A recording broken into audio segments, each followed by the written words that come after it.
All right, good evening, everybody. This is a regularly scheduled meeting of the Darien Zoning Board of Appeals. Date is November the 16th, 2022. We are in fact going to go in the order of the items posted on the door and in the agenda, with a couple of exceptions. Calendar number 12-2022 has been withdrawn, and calendar number 10-2022 has been postponed till December 24th or possibly January 18th.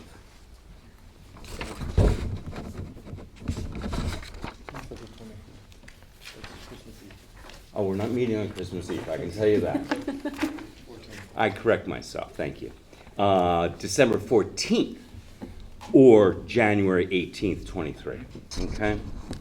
Just to have the record correct. This evening, we're going to start with calendar number 15-2022, the application of David and Jennifer Brown to allow the construction of a second and two-story additions, the property known as 15 Revere Road. Mr. Brown, you're up, and welcome back. Let's go. Yeah, that'd be great. And we're hoping to get this application hearing completed this evening. Wonderful. So the board is going to ask that you go through your project step by step and let us know exactly what you're doing, especially as it relates to the setback area. Mr. Chairman, you asked for a presentation last time, so I put that together. Hopefully it's responsive to your requests. If not, happy to answer any questions so we get you what you need. Perfect, thank you. And obviously address the hardships associated with the property as well. Yes, sir.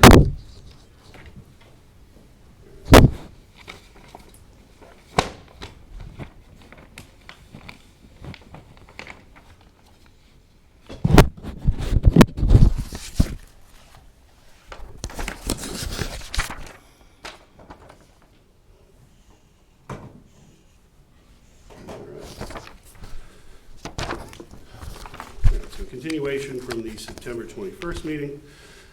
Could you introduce yourself for the record, Be please? very happy to. David Thank Brown, 15 Revere Road, property owner. So we met last time. We talked a lot about the burden that's created on the property by the spur or the dead end of Revere Road that terminates right next to the property.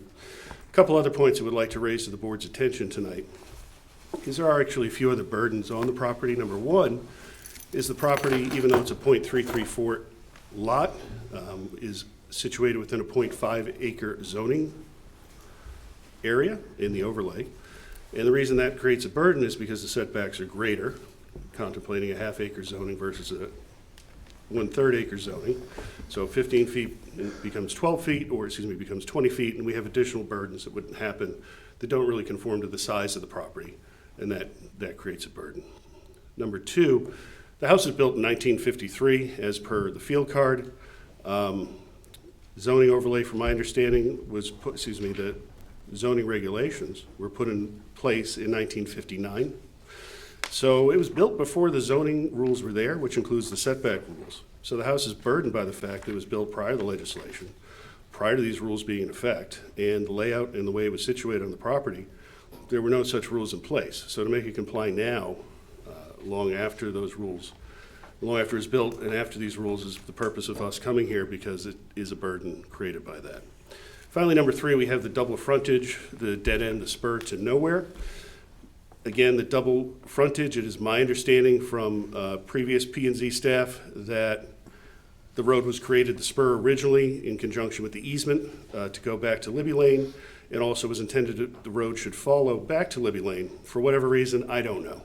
It never happened, it never got done. So it was built kind of this rump situation, but then when the zoning regs came in later, after it was built, it now became a double frontage, which had the front setback of 40 feet on both sides.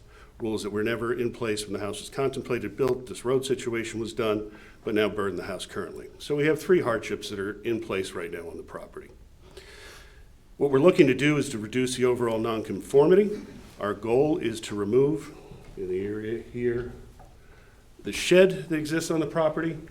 We have illustrated here in the yellow section, that's the current situation, or the current setback zone where I could build the house. Most of the house exists over here in the red, in the setback area. And again, why does most of the house exist in the setback area? One, because there have been variances granted previously. Also because when the house was built, part of it fell into an area where there was no setback. There was no zoning rules. There was nothing to hold back the construction of the property in this area. So basically, we have a very strange, odd-shaped lot. Very simply, crudely took the drawing done by Charlie to show what the property should look like. This is what we're gonna have it look like if I have to follow the setback and have to keep it to one floor. I don't see a lot of curb appeal there. I don't think the neighbors like it. We've shown it to the neighbors. They've told us it's terrible. It doesn't fit in with the neighborhood or the character of what we have or what exists there. When I came to Revere in '06, '06, there were a lot of ranches. It was probably split. Now we have the smallest, crappiest house on the block. And I know you don't want to hear about market value, but when you look what conforms with the neighborhood, what fits in, what looks good, what the neighbors actually want to see across the street from them, that's not it. So David, Yes, sir. on that, how much of the non-conformity are you reducing based on that? Yeah, so what we're reducing is the shed that exists, and then we would add a garage bay. So it's actually a net of 53, but overall, we're reducing because we have the non-permitted shed that exists there, and we would have everything within permitted space because we would have the variance granted for all. And the variance that you are asking for Yeah. would lead to how much more, would that lead to more non-conforming volume, or is it going to So we were asking for a variance to the setback because we're 17 and a half feet. It is going to net, when we take away the shed and we put a garage bay there, the net increase will be 53 square feet.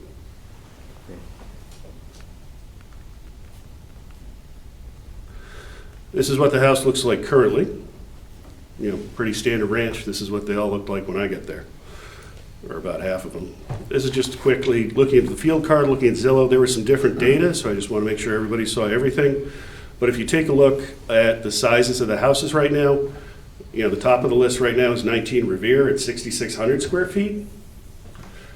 And then you have us down at 15. If we do the work, we're at 4,500. So out of the 12 houses on Revere, it's going to put us, you know, a little more than in the middle of the pack. I would say that's pretty reasonable considering some of the other houses that have been built most recently, especially 12 Revere at 5,400, as well as 14. So, you know, these numbers obviously are dramatically larger than anything we're looking to build. Just, here's a couple shots. This is what you look at when you go down Revere. There's 19, there's 14 are neighbors across the street.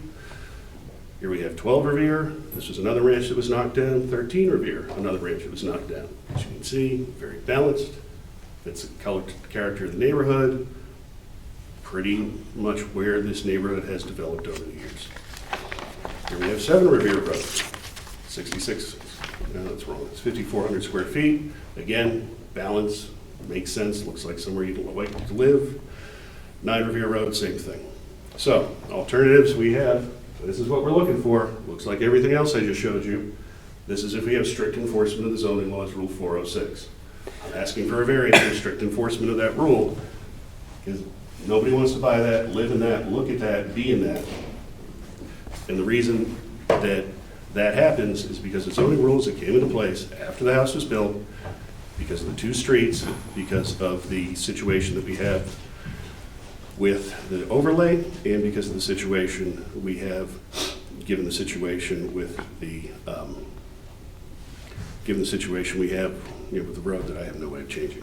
Just want to point out a couple things. People talked about other alternatives. Here's 19, here's 15. We're 100 feet from the front door to my side door. It's not like we're in a side yard, we're 12 feet on one side, 12 feet on the other. We're spread apart. So this idea that somehow I'm going to build this and this is going to encroach on 19 is just laughable. Doesn't exist. You notice this road goes nowhere. It's supposed to continue here back to Libby. The other thing I want to point out here is this measurement from the side to the road itself, like property lines in between. We're talking about 30 feet. So this idea somehow I have a short 15-foot carrier deck catapult people are coming shooting out of. Now actually we got 30 feet here, so I'm going to see where people are. And the tree that we have here, we think that's pretty easy to build around if we have to go that route. And then we had a question at the last meeting that I just wanted to address. The initial time I came before this board, you had asked what had changed between the first plans and the second. So this was a CAD drawing done from the hand drawings that Charlie had prepared. As you notice, in the proposed new garage and the existing garage, the original plan that was submitted before this board into P&Z contained a garage, a full basement under the existing garage, newly built, and underneath the proposed garage, a new garage space that was fully vaulted. That was in the original plans. You guys asked for reductions, that's out. There's no basement, it's all slabs in that section of the house. So that is almost 800 square feet of reduction for that basement that was originally asked for. We've had a number of different neighbors give us letters, which have been sent into this board. Probably hear from some neighbors this evening. I would like to point out, got a letter this morning, from an attorney. I don't know if they're here, but not sure how you'd like to proceed. Do you want me to address what I received, or do I get time to rebut, or what's the best way to proceed? Yes. Whenever you're done, Okay, I'm going to go to the board for questions. okay, After the board is satisfied with their questions, I'm going to go to the audience for public comment, of which I know, I'm aware of the attorney that is in fact present, okay. and he'll make a presentation. I've also had the opportunity to already review his PowerPoint presentation. Okay. So I'm more than somewhat familiar with what he's going to say. Well, I have to say that's a bit And of... yes, and by the way, yes, you will have an opportunity Okay. to rebut, not a problem. I just wanted to comment on that last point that you've had a chance to review. I don't know how practice is normally done here. I'm glad you had a chance to review it. I looked at it for the first time, opened on my computer about 6 o'clock tonight. I'm kind of shocked that an attorney would drop documents on another attorney the same day. I don't know how that is good practice. I hope that's not what happens when you're going against other parties, but I have to question that. That is just bad procedure. Yeah, I appreciate your comment, and I have noted over the years that we appreciate earlier notification of issues prior to the day of the meeting, but I am in receipt of the of his PowerPoint. I did have a chance to review it, maybe at 4:30, but I did have a chance to review it. Yeah, it's just a real breach of professional courtesy, and I have to comment on that. I understand the comments, sir. Okay. So with that, if you're done with your presentation and you feel comfortable right now, then I'm going to go to the board with questions. I'm ready. Okay. Dan? Okay. Your last comment was you made reduction to the plan. Yes, sir. Based on the feedback we gave you in the last presentation you came here. Can you describe to me how much reduction and where has it happened? Yes, of course. So this is, again, these are the initial plans that were drawn by hand by Charlie. We had them digitized just to make things easier for whatever engineering or whatever's going to happen going forward. In that plan here, on the existing area here, which is the current one-car garage, in this area here, which is the current utility room, and this entire zone that was the proposed additional two-car garage, all of that was to be excavated. There was to be a full basement underneath this space. The remainder of the property or house is crawl space. So we would have had stairs coming down here and all. So how much was that reduction in volume? 750 square feet, sir. Okay. And is that the minimum you need? I mean, did you look at what's the least amount of variance that you can live with? We did, we really did. And I've been living here since '06. It's been a number of years. I've seen the character of the neighborhood change a lot. And I can appreciate other people's interest in designing my property for me, but we looked at this every day for years. We're here, we've been living here for a long time. And so where you access the house, where people really drive, where you want to have a car, what seems to be marketable, yeah, this is the least we could do. The question came in, well, why don't we put an extra garage bay here? Okay, then we're actually having to do a significant amount of demolition of the property right here. Why don't you put a garage bay here? Well, we could, but then again, you're doing more demolition to the existing property. We're doing the minimum amount of changes possible. Well, why don't you pop this back like another 5 feet? Okay, maybe we could do that. But then we're gonna have a couple things change. One is the way the construction is. Now I have a significantly greater amount of construction given the partitions and given the kitchen where that's situated. I'm now basically taking out a whole kitchen and bumping that over. If I keep it here, I don't have to touch that. We keep that to a minimum. Well, why don't you move the garage back and put it here? Okay, so we're gonna have 40-foot setback, and we're gonna have the garage here, plus we have another 15 feet, so you're talking like 50 feet. Now I'm gonna have 50 feet of blacktop, non-permeable surface going all the way across the back of my yard. And of course, we don't want non-permeable surface if we can avoid it, given the town's plan of conservation. So yeah, there's a theory I could move it there, but what's that gonna look like? Nobody wants to have a driveway in their backyard if they don't have to. And of course, the really common sense approach is, I kind of like to be able to get to the road from my garage. I want to drive across my property to get to the garage when the road's right here. The road that I can't change, the road I have no control over, and the road that was there prior to my purchase. Thank you. Okay, you good? Okay, Kevin?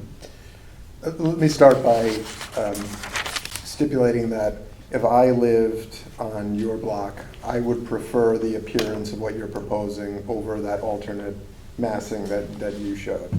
But as I'm sure you know, we're governed by state statute. So in order for us to grant a variance and grant one that cannot be challenged and defeated in court, we need to establish certain facts for the record. Correct. One of the primary ones is not just that you have a hardship, but that there's something unique about your property that is not present in other properties in the neighborhood or in the area. The state statute and the town code use different language. So I want you to articulate those, because I think I heard you say the size of your lot, that it predated zoning, and that there's double frontage. Correct. But you showed a chart that showed at least 1, 2, 3, 4, 5, 6, 7, 8, 9 other houses on that same block with almost identical lot size.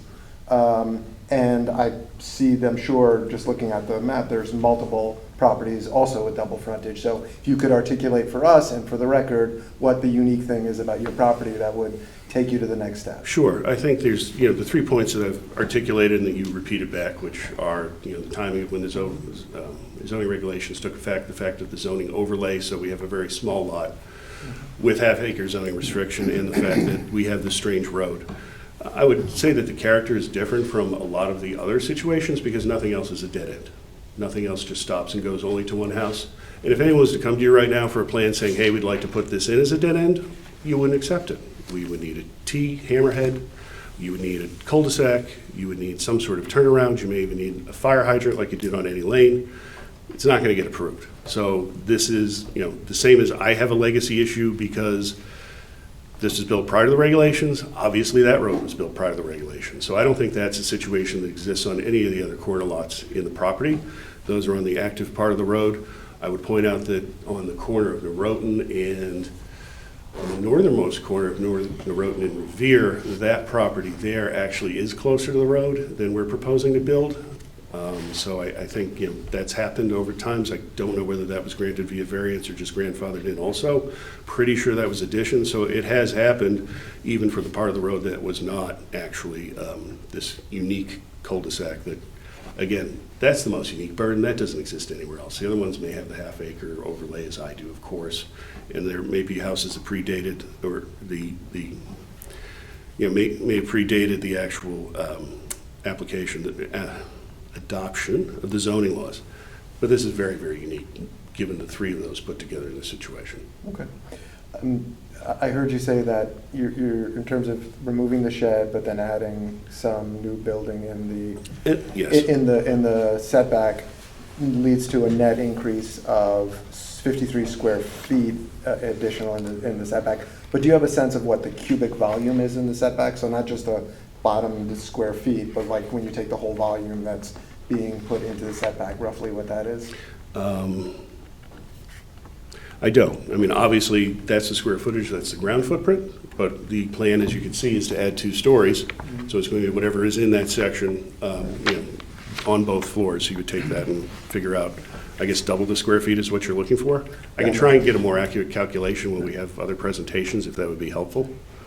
Do a little back of the envelope for you. So you think it's roughly double? I don't know if it's the exact second floor above it. Yeah. So it comes to 108, is that what you're saying? So 53 plus 53 is Oh, I'm 108? sorry. Yeah, I missed the question. Yes, that would be the 106, answer. I guess. Yeah, I'm not sure if that's helpful. 106, yeah. Last question for me is, so I understand part of what's being built new in the setback is a garage, and there's gonna be a driveway leading up to it, which Right. is one of the principal concerns of your neighbors.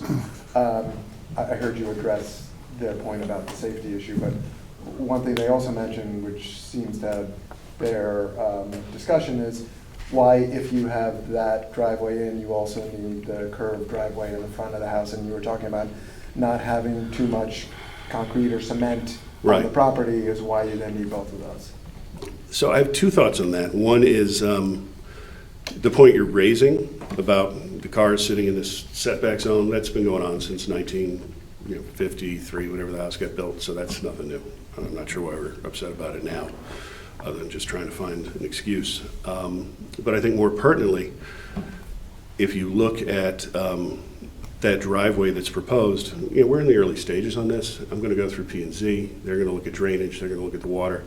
Could very well not be an asphalt driveway. It could be a Belgian block. It could be granite underneath or gravel or something for drainage purposes. That's all to be determined. We're not even at that stage yet because I can't get out of ZBA. So also the discussion is about the tree. Well, the tree's pretty far from the actual garage, and if I had Belgian block, it's pretty easy to keep the tree and just go around the end of the drive. Like, that's easy. These are easy things I can do, either, work out having a beer on the train like most people in town would do instead of getting a lawyer, or I could sit down with Woody and figure it out. Like, these are not complicated issues. Okay, thanks. Thank you. Excuse me. I'm sorry. Excuse me, I'm sorry, please. With regard to the tree, if we stipulated to keep the tree, you would agree to that? Yeah, but I can work around that. Okay. That's not a problem. All right, fine. Matt, I'm sorry, you're Yes, I'm okay? done, yep. Matt? Just a question about the plans for the first floor. Are you, everything that's within the setback, are you modifying that on the first floor, or is it just the second floor? No, so there is a modification to the footprint on the first floor as well. Okay. And so we can get that back. And to your point, Mr. Chairman, just thinking about your last remark, if you'd like to stipulate there's no basement, put it in there. I'm fine with that. Not a problem. All right, so your question again was regarding the setback area. So basically, this zone here is the allowed buildable area. This red zone, this is the area where we're looking to have the addition. So can't see it here, I apologize, but if you look at your plot plan, you'll see the shed, and then this little shaded area here is where we're looking to have the addition. So basically, the shed goes away, the house bumps out a little bit, and net it's 53 square feet. Okay, but in the yellow area, That- you're not changing on the first floor, you're just adding. So, okay, so actually in this corner, which is within, we're looking to bump out that corner to square it off as well on the Okay. ground floor, which would continue through to the second floor. Okay, got it. All right, that's it for me. Thank you. Jana? I don't think I have anything additional to ask about. Okay. Thank you. Mr. Brown, can you talk to me about the driveway? I thought I heard you say there was 30 feet between the garage and the road? So you've got a 30-foot driveway? So it is a 17 and a half feet is actually from the property line to the driveway. I know we're throwing around 15. I didn't know we were having a game of inches, but it's 17 and a half, not 15, to be clear. And this line here, this is from Google Maps. It's not the surveyor, but it was a lot easier to read than the surveyor plan. So it's 30 feet from the edge to the edge of the road, from the edge of the house to the edge of the road. So it is 15 to the property line because a large half, in fact, of this grass area is town property, but, we treat it as our own, and everybody does that in the block. So that's Right. really 30 feet that we have here between the road and where our house is. Well, okay, let me try and be more explicit. Yes. I'd like to know how long the driveway will be from the end of the garage to the street, the so-called non-pervious surface. I want to know how 30 long feet. that is. How long? 30. Why in the materials am I seeing 15 feet? And maybe that's not for you to address. I can address that with somebody else. But yes, you're correct. Yeah, so 15 it's feet is being 50 thrown around. And it's not a matter of inches, Mr. Brown. It's a matter of 15 versus 17 and a half. But that in and of itself is not really the issue. Right. The issue is, because I wanted to know, 15 feet, 17 and a half feet, what is the average size length, meaning, of a car? I never really looked into it. Well, guess what? Went to the Google. What do we got? And you know, the average length of a car is 14.8. You put a pickup truck in that driveway, it's 18.4 feet. Correct. So I have a little bit of a problem. We're gonna have to determine exactly how long this driveway is, because personally, not speaking for the board, personally, there may be a problem with a driveway of that nature being so short. I don't think it would be appropriate to have the rear of any vehicle protruding into the road. I just don't see that as appropriate, but Well- I just need to understand the length of the driveway. Sure, let me see. And I'd also like to point out that, you know, I, like everybody else, on occasion park in the driveway in front of my garage, and that car is not up against my garage. That car is a couple feet from the garage. So I just, not to be picky here, but I need to know how long that driveway is. No, I'm interested to answer all your questions fully, so Awesome. thank you for asking. Yes, sir. So right now, we have the driveway in the front of the house. It enters onto the spur of Revere Road, comes all the way, curves around, exits out to the front. Mm-hmm. What's gonna change? Well, I don't need garage access, so we're gonna lose a bunch of space here, open this up, some sort of landscaping in between. So we're gonna, you know, have the small turnaround. We lose some impervious surface over here. Over here where we have the proposed driveway, as you notice this line right here, the dark black line, that's the actual property line. So that's where we're getting to 15 feet. When we're talking about 15 feet, or you see here 17.6, 17 and a half, that's the actual line to the property. That is not necessarily the line to the road. Road's up here. The length of the driveway, you mean? Right, so the driveway, so from here Mm-hmm. to the property line, where it becomes town property, Mm-hmm. is 17 and a half feet. Okay. But then we got about another, I don't know, I mean, we're thinking it's 30 based on the Google Maps. I don't have the exact right here off the surveyor, I'm sure I can get it easy enough from Seymour, but we're calling it 30 feet from the edge of the road until the actual driveway, until the actual garage, excuse me. So there's an additional 10 feet of driveway that's on town property that you would be building Correct, after your driveway on your own property. correct. And I never thought about the town property, I guess, I always thought I'd be paying for it, so never thought about it any other way. But you're correct. Okay, I appreciate that clarification. I look forward to other comments And again, that I'm there's- sure I'm gonna get soon. There's our tree, and so Yeah. I think that's pretty easy to meander around.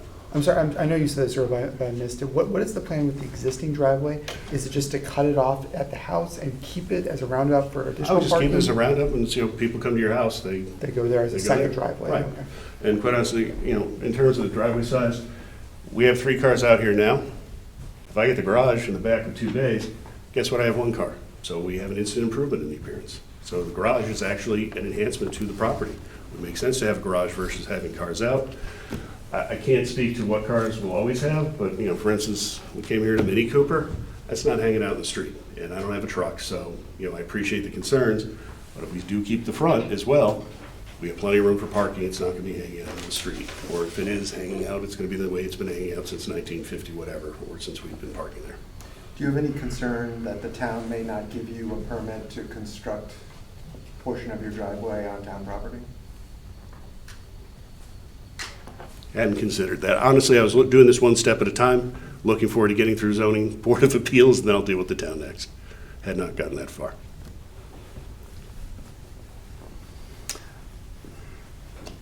Okay. Pardon me, I'm sorry. Board okay? Board's Thank you. okay, Mr. Brown. You are not excused, you're gonna be invited back, okay? Very good. And I'm sure that you'll take that opportunity. I know the answer to the question, but is there anybody from the audience that'd like to be heard on this matter? Please come up and introduce yourself and fire away.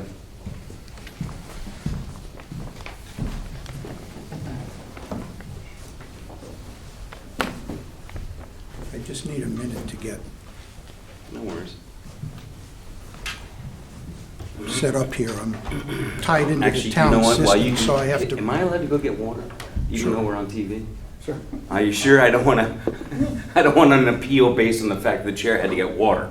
Take a 2-minute recess. We're on the record? I don't need 2 minutes. Give me a minute. I just need some water before I have Attempt another to cool coffee it and attack. All in favor of replacing Jeff as chairman? Fine, I'll go home, no problem. Excuse We're me, off the everybody, record. sorry. Let's get some water. I think these are on automatic turn off. All right, now what do I do? Oh, there we are. Okay. The town is routinely approved their ability to We need, launch. okay.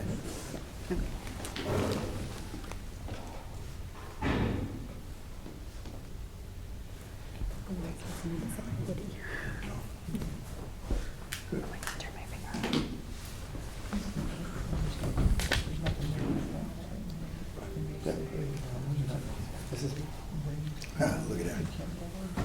All right.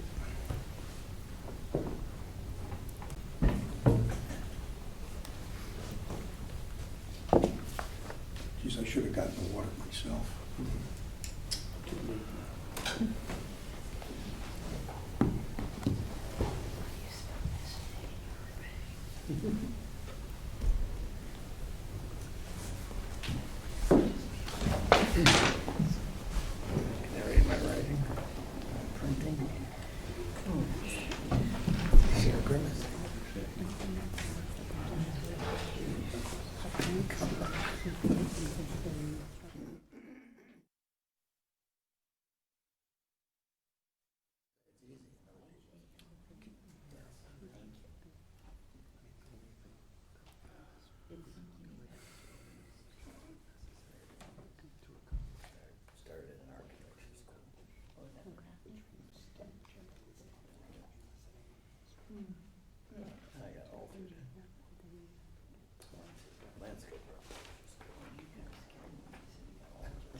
Can you see this okay?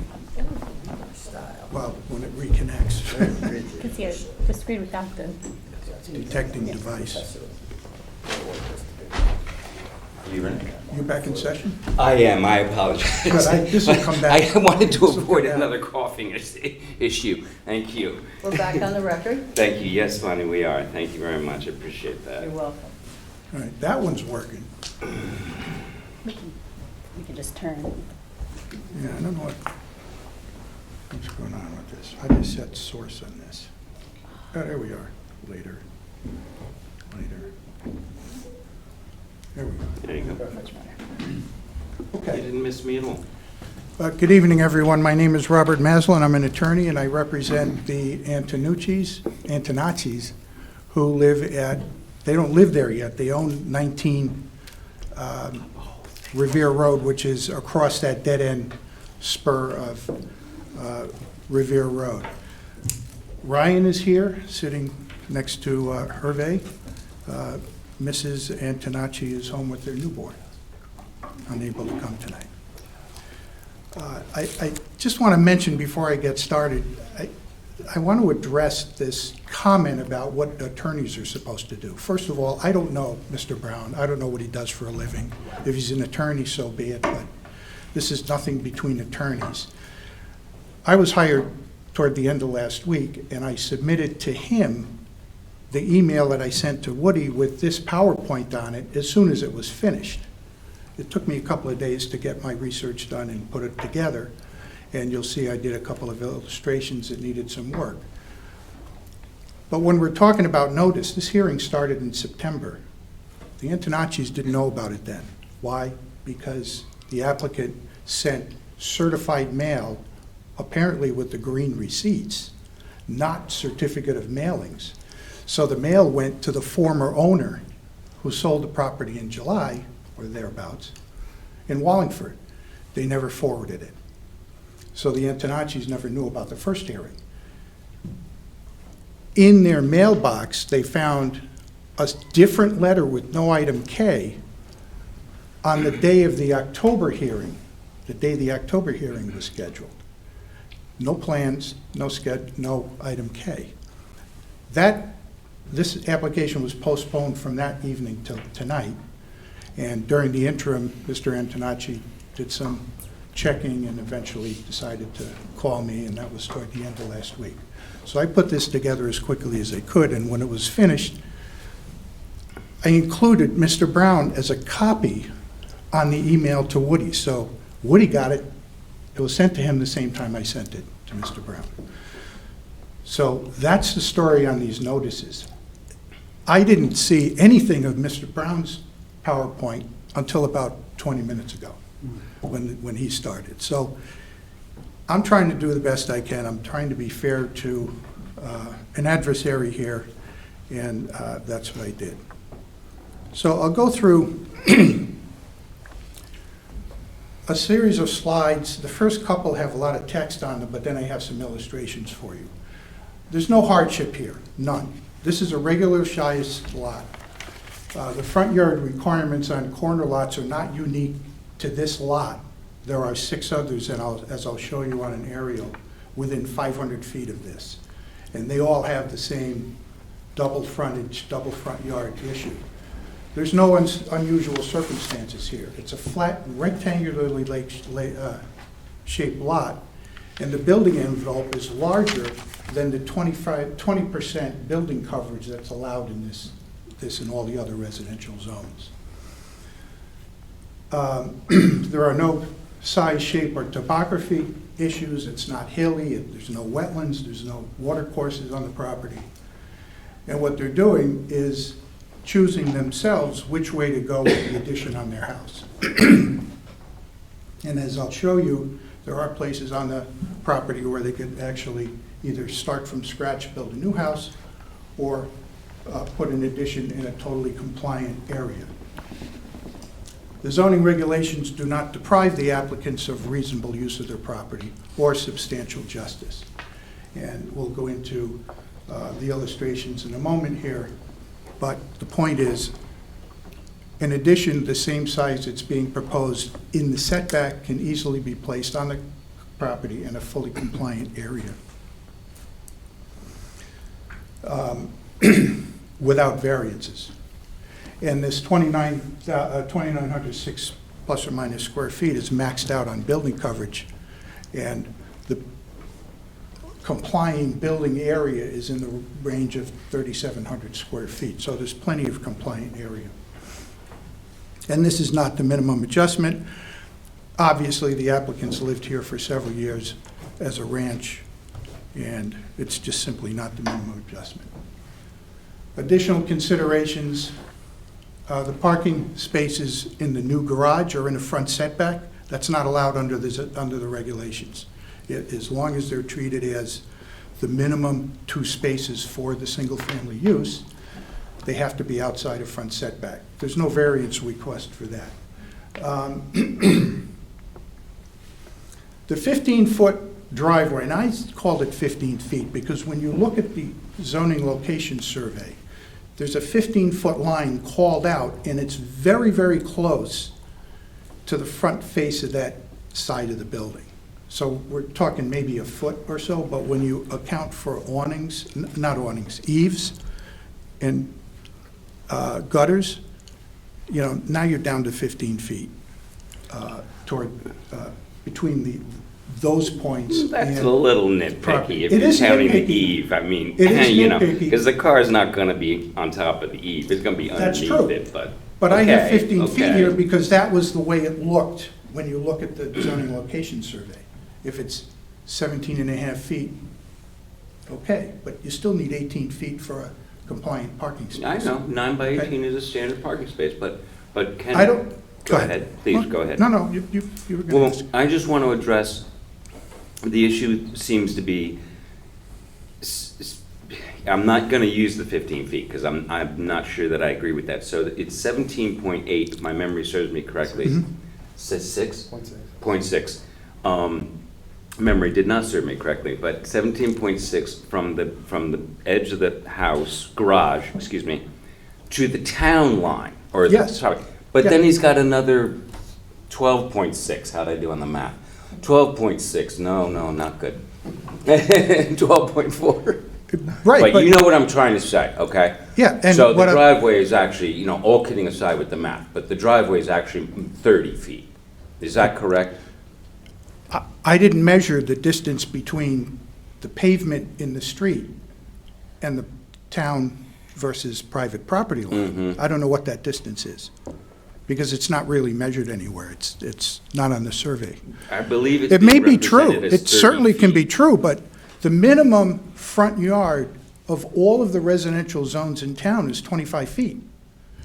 And that, I'm assuming, is to provide driveway length between the property line and the building, 25 feet in the R1/5 zone. And the other issue is, this seems to be approaching, and maybe it's an argument, but a side yard, which is 15 feet, but a side yard is not where your driveway goes like this. If it's truly a side yard, you're not going to have your driveway configured like this. The existing shed apparently was built with no permits. I looked through the old variances. The old variances were in 1960s and I believe 1995, 96.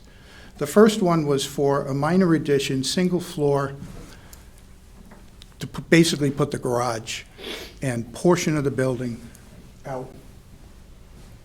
I guess it went from this blue line, as I think Woody recalculated this, out in this direction, so you ended up with a garage and a portion of the finished space in the house. No second floor. The second variance was just simply to put space behind the garage and behind the main part of the building by a subsequent owner, again, single story, minimum adjustment. The shed wasn't shown on the 1995-96 survey that was submitted with the variance application. So the only thing I can conclude there is, because there's no reference to a building permit that I could find anywhere, it was built after that variance was granted illegally. I understand. And there shouldn't be credit given for removing something that should not be there in the first place. It's a different story if it was built when it was legal, but it was not built when it was legal. Just Well, then another that's consideration. generally the argument then, is that, fine, Mr. Brown is saying he's gonna remove the shed, yay Yeah. for me, but you're saying no for me. You don't get as because- much credit. Because it shouldn't have been there in the first place. You don't That's get your as, argument. correct, Okay. right. I mean, if the shed were put there when you were allowed to put sheds there, and then the setbacks changed and it becomes legally non-conforming, that's a different story. The idea being, the objective of zoning, the basic objective is to bring non-conforming properties into conformance. Okay. The applicant has not explained why a new 2,906 square foot building can't be built within the compliant setback area. A great deal of work and expense is going into this project. The house is more than doubling in size, a whole second story plus some additional footprint. It's on a slab now, apparently, the plans seem to suggest that, although it's not 100% clear. Knock the building down and build a new house, everything will be square, everything will be compliant. It can face whichever part of Revere Road you want it to face, but it would be totally compliant. The original division map from 1939 shows a dead end. The rules were different then. And there were no subdivision regulations at that point. They didn't come into effect until 1951. That's why there's no turnaround and there's no cul-de-sac. But everyone else on a corner lot has to comply now with these two front yard requirements. This was never intended to be somebody's private driveway. 19 needs this to be a public street in order to be compliant. This is a half-acre zone. You can't have rear lots with access ways. You need street frontage on a public street, which is a 50-foot wide right-of-way. And on that point, houses across the street from each other should be 50 feet plus 40 for each front yard, right, which is 130 feet between houses. It's not enough to say, well, it's 103 feet or 105 feet. Okay. This is off the town's GIS map. Subject properties in blue, 1, 2, 3, 4, 5, 6 corner lots within 500 feet. There are another couple of corner lots down here on the corner in Norotan Avenue in Middlesex. They all have the same issue. So this is not a unique condition that applies only to this property. The next map I've taken the survey, and you can see up here how close these lines are and how easy it would be to say, okay, these are called out as 15 feet. The red area is the building envelope, and as I mentioned before, it's actually larger in area than the maximum building coverage that is allowed in this site. In addition, the gray area is the additional area that you can put a detached shed or accessory building. Because it's the half-acre zone, you get the shorter setbacks, rear and side, for detached accessory buildings. I mentioned the non-permitted shed. In the next slide, I have the available but unused buildable area in yellow, just to kind of give you a sense of what area is available.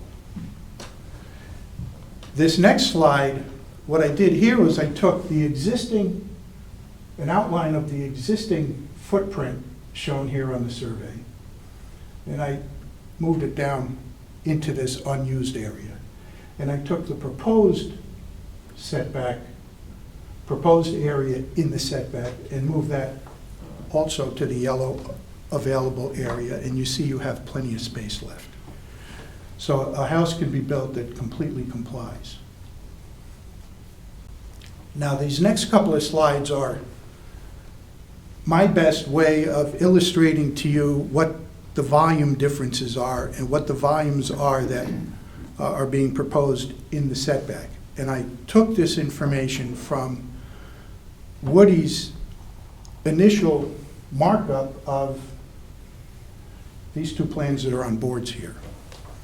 And that, I think I received it yesterday, which is another reason it took me until today to get this done. And as it turns out, this is a little bit in the applicant's favor. This is the elevation that Charlie Savarine did, viewed from the through portion of Revere. It's basically the west elevation. The vertical line to the right of the shaded areas was in the location where Woody's first green line is over here, where Woody said this is where the setback line is. And I think as it turns out, because of the scaling, that setback line should be over here where the blue is. So actually we're talking about a shaded area that starts over here. But the existing shaded area in gray is taken from an outline of Charlie's same scale drawing of the existing elevation, and he just superimposed it on here. And I did an outline of the rest of the proposed building to show you what the additional volume in the setback really is. And keep in mind that what's there now is mostly garage with some living space behind it. And what's happening is the plan shows demolition of the existing garage and changing that use to finished living space and putting second story on top of it. The next slide is looking from 19 Revere toward the house. The gray area is from Charlie's existing conditions elevation outlined. And I would note that from about here up to the top of the gray, for the rear portion of this, the roof is slanted back. The red shading area is all of the new construction out to that same facade. So we have additional construction over on the left for the garage, second garage, with a second story above it and possibly attic space. The plans aren't really clear what's going to happen in the attic. And then you have an entire second floor. And this facade is a flat plane from about here down now, with the roof slanted back once you get up here, and then you have the dormers. So this is the best, these two slides are the best I could come up with. And the reason I did this was because what was uploaded to the website, the application page, was a picture of these, which is very hard to read. So I thought, well, let me see if I can illustrate this a little bit more clearly. Dead end portion of the road. Here's the original map. It's here. There's nothing off the east end of Revere Road here that says future road. It's just here. It was approved by what was called the Town Plan Commission back then, which was a commission that reviewed street plans. They didn't review subdivision plans. They reviewed any map that went through the system and into the land records that showed a street. And that's all they were looking at. They didn't look at the subdivision layout. This is all it is. So you have Norotan Avenue, Revere Road, and that's what it was. But as I mentioned before, this is 19. It needs this frontage, so you can't really consider this as if it's somebody's just private access way. I know that's been mentioned several times, but you need to treat it. It's a public road, it's plowed, it has public utilities in it, there's a public easement off the top here for drainage, which you see in many places. It's a road, no question about it. Okay. That pretty much covers what I have. I know Mr. Antonacci might want to come up and say a few personal words, but are there any questions? Shannon? You showed a picture that had the other corner lots that were within 500 feet Yeah.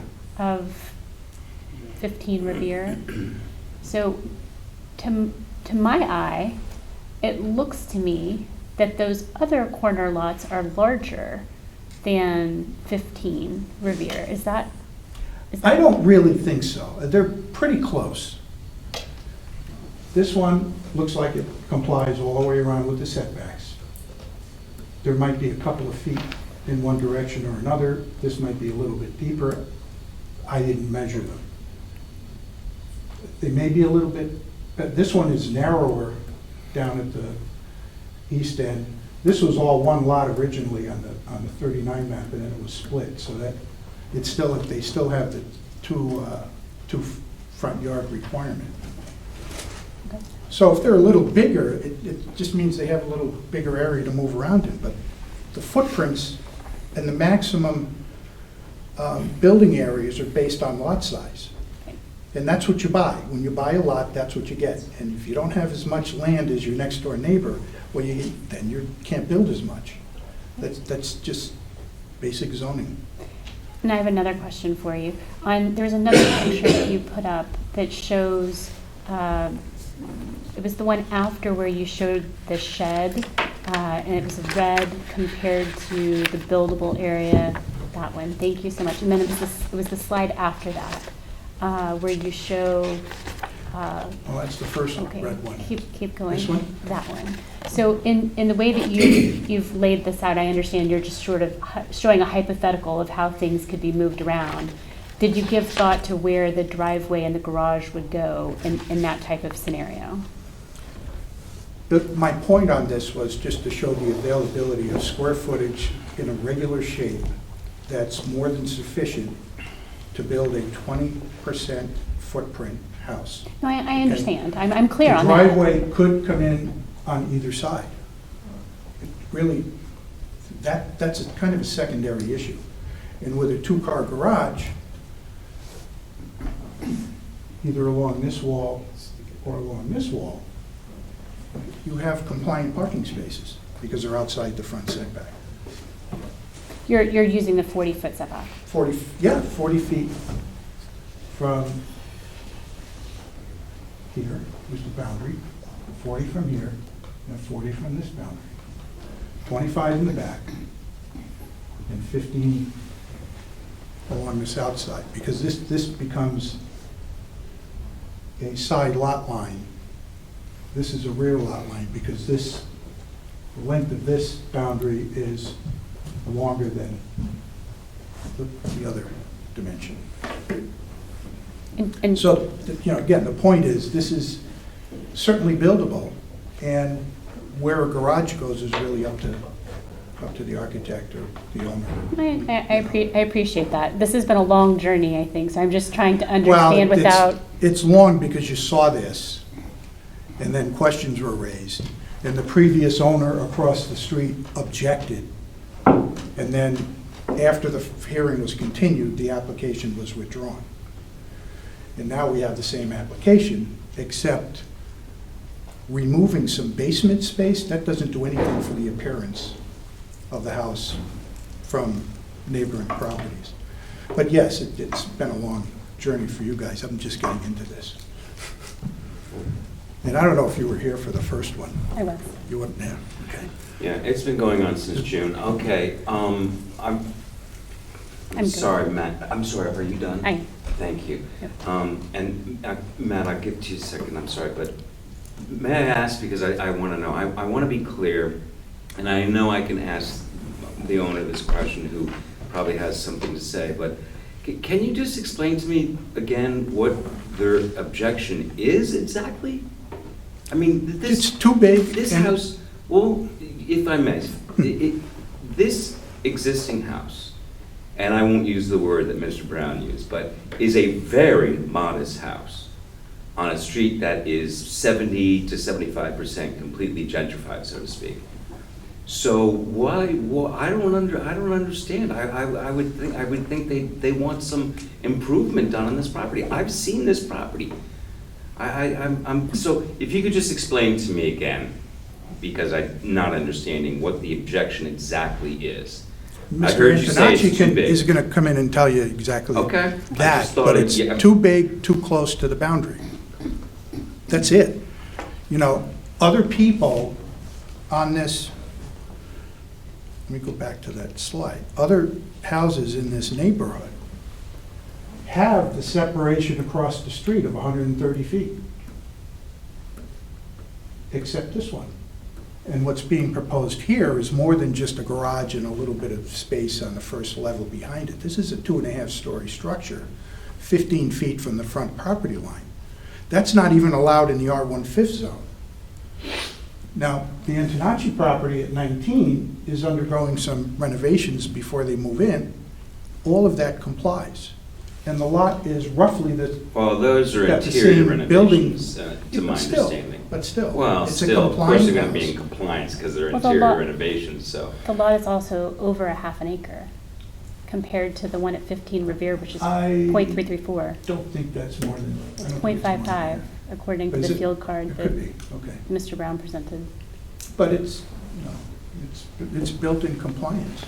It's also a larger lot. But it's built in compliance, I too. understand. I think her point is well taken. He's at a little bit of a, Mr. Brown's at a little bit of a disadvantage here because the lot is, I believe, smaller. I can't say how much smaller. But it's I think we have that similar in information size. somewhere in this It's packet. similar in size to the rest of the properties. And I keep coming back to this. There is a legal, buildable, no hardship area on the lot that's larger than the maximum footprint that this house can have. And the And when- chair recognizes And that. under the 50% rule, which you all know, you're supposed to bring houses into compliance and build buildings into compliance when the work you're proposing costs more than 50% of the value of the building before you do the work. And Unless that's there's something clearly unique- what's Unless there's happening something here. unique and we find a hardship, which is what we're exploring. Right. So, And- towards the uniqueness, Yeah. I agree with the point that you made, that the size of the lot is unique. I I'm don't- sorry, you said the size The of size of the the lot lot is unique? is not Oh, it's unique. not unique, correct. I don't think the double frontage is unique. I agree Mhm. with that. And when it was built as compared to zoning, I don't think it's unique either.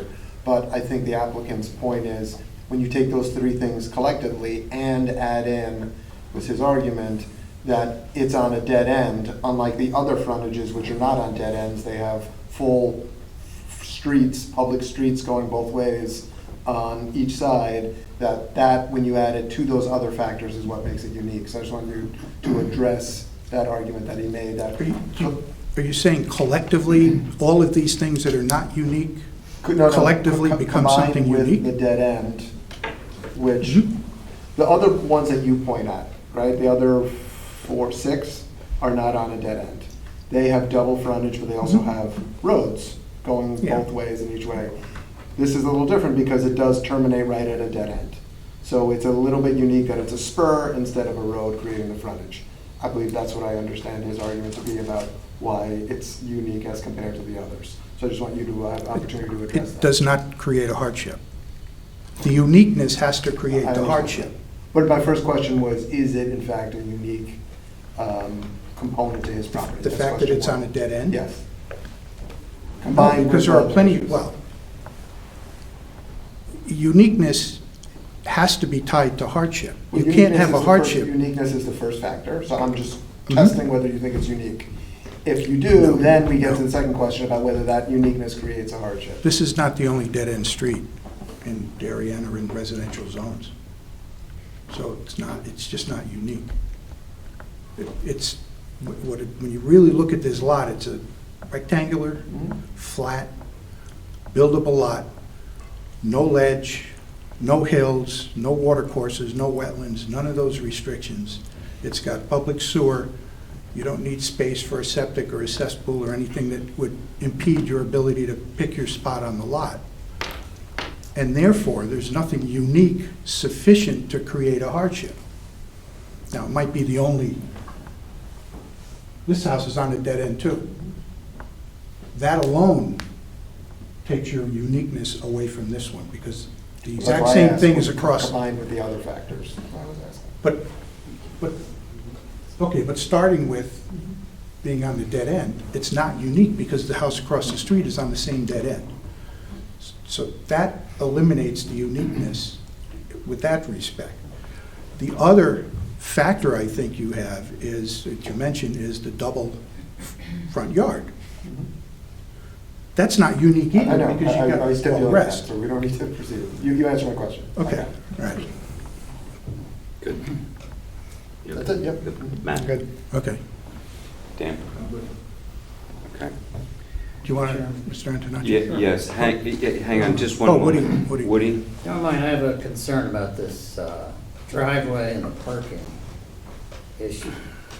The fact that an existing garage is being removed and the new replacement garage is in the setback space. I think Mr. Madison's correct that there's variance needed to do that. So regulations require parking spaces, at least 2 of them, to meet setback. You can have extra, and that's part of the reason why you have 40 feet of setback, so there's plenty of room to park and not crowd the pavement. So what I'm getting at is I think there may be a need to redo the legal notice and see this again. I don't think we have that listed as a variance, this garage location and the setback.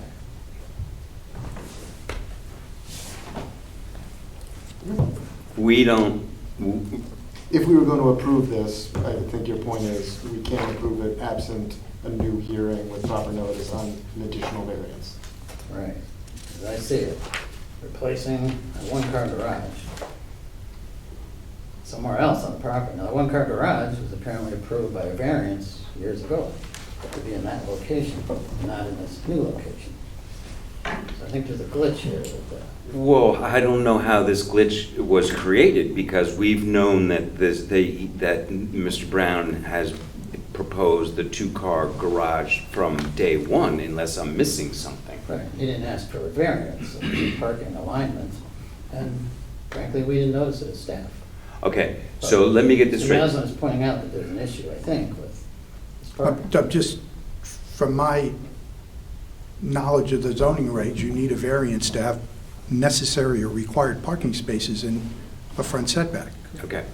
I apologize for not knowing the answer to this question, but I don't believe I've ever had this issue before. But are we discounting the circular, semicircular Right, driveway? yeah, that doesn't conform with the regulations. It's in the front yard.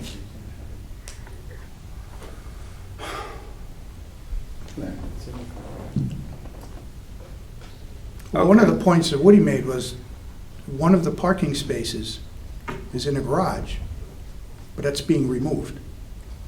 But it's If they're being gonna re- re-added, but I know But you it's gotta in put the it in a setback. place that complies. I understand.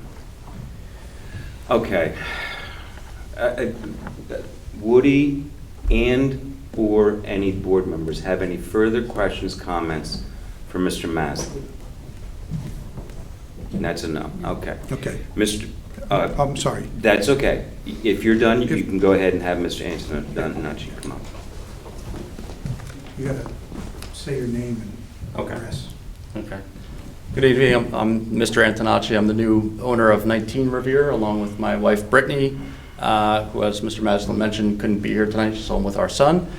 And I think the first point we want to make clear is that we have no objection to any of our neighbors making any improvements to their homes. We're in the middle of an interior renovation ourselves.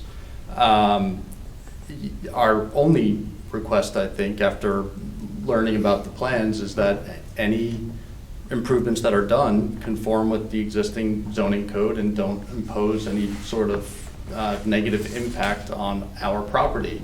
And once I had an opportunity to review the plans, which was probably somewhere around mid-October or so, that's when I really started to realize what the impact could be to our property. So this is frankly the last place I would want to be as a new neighbor to a community.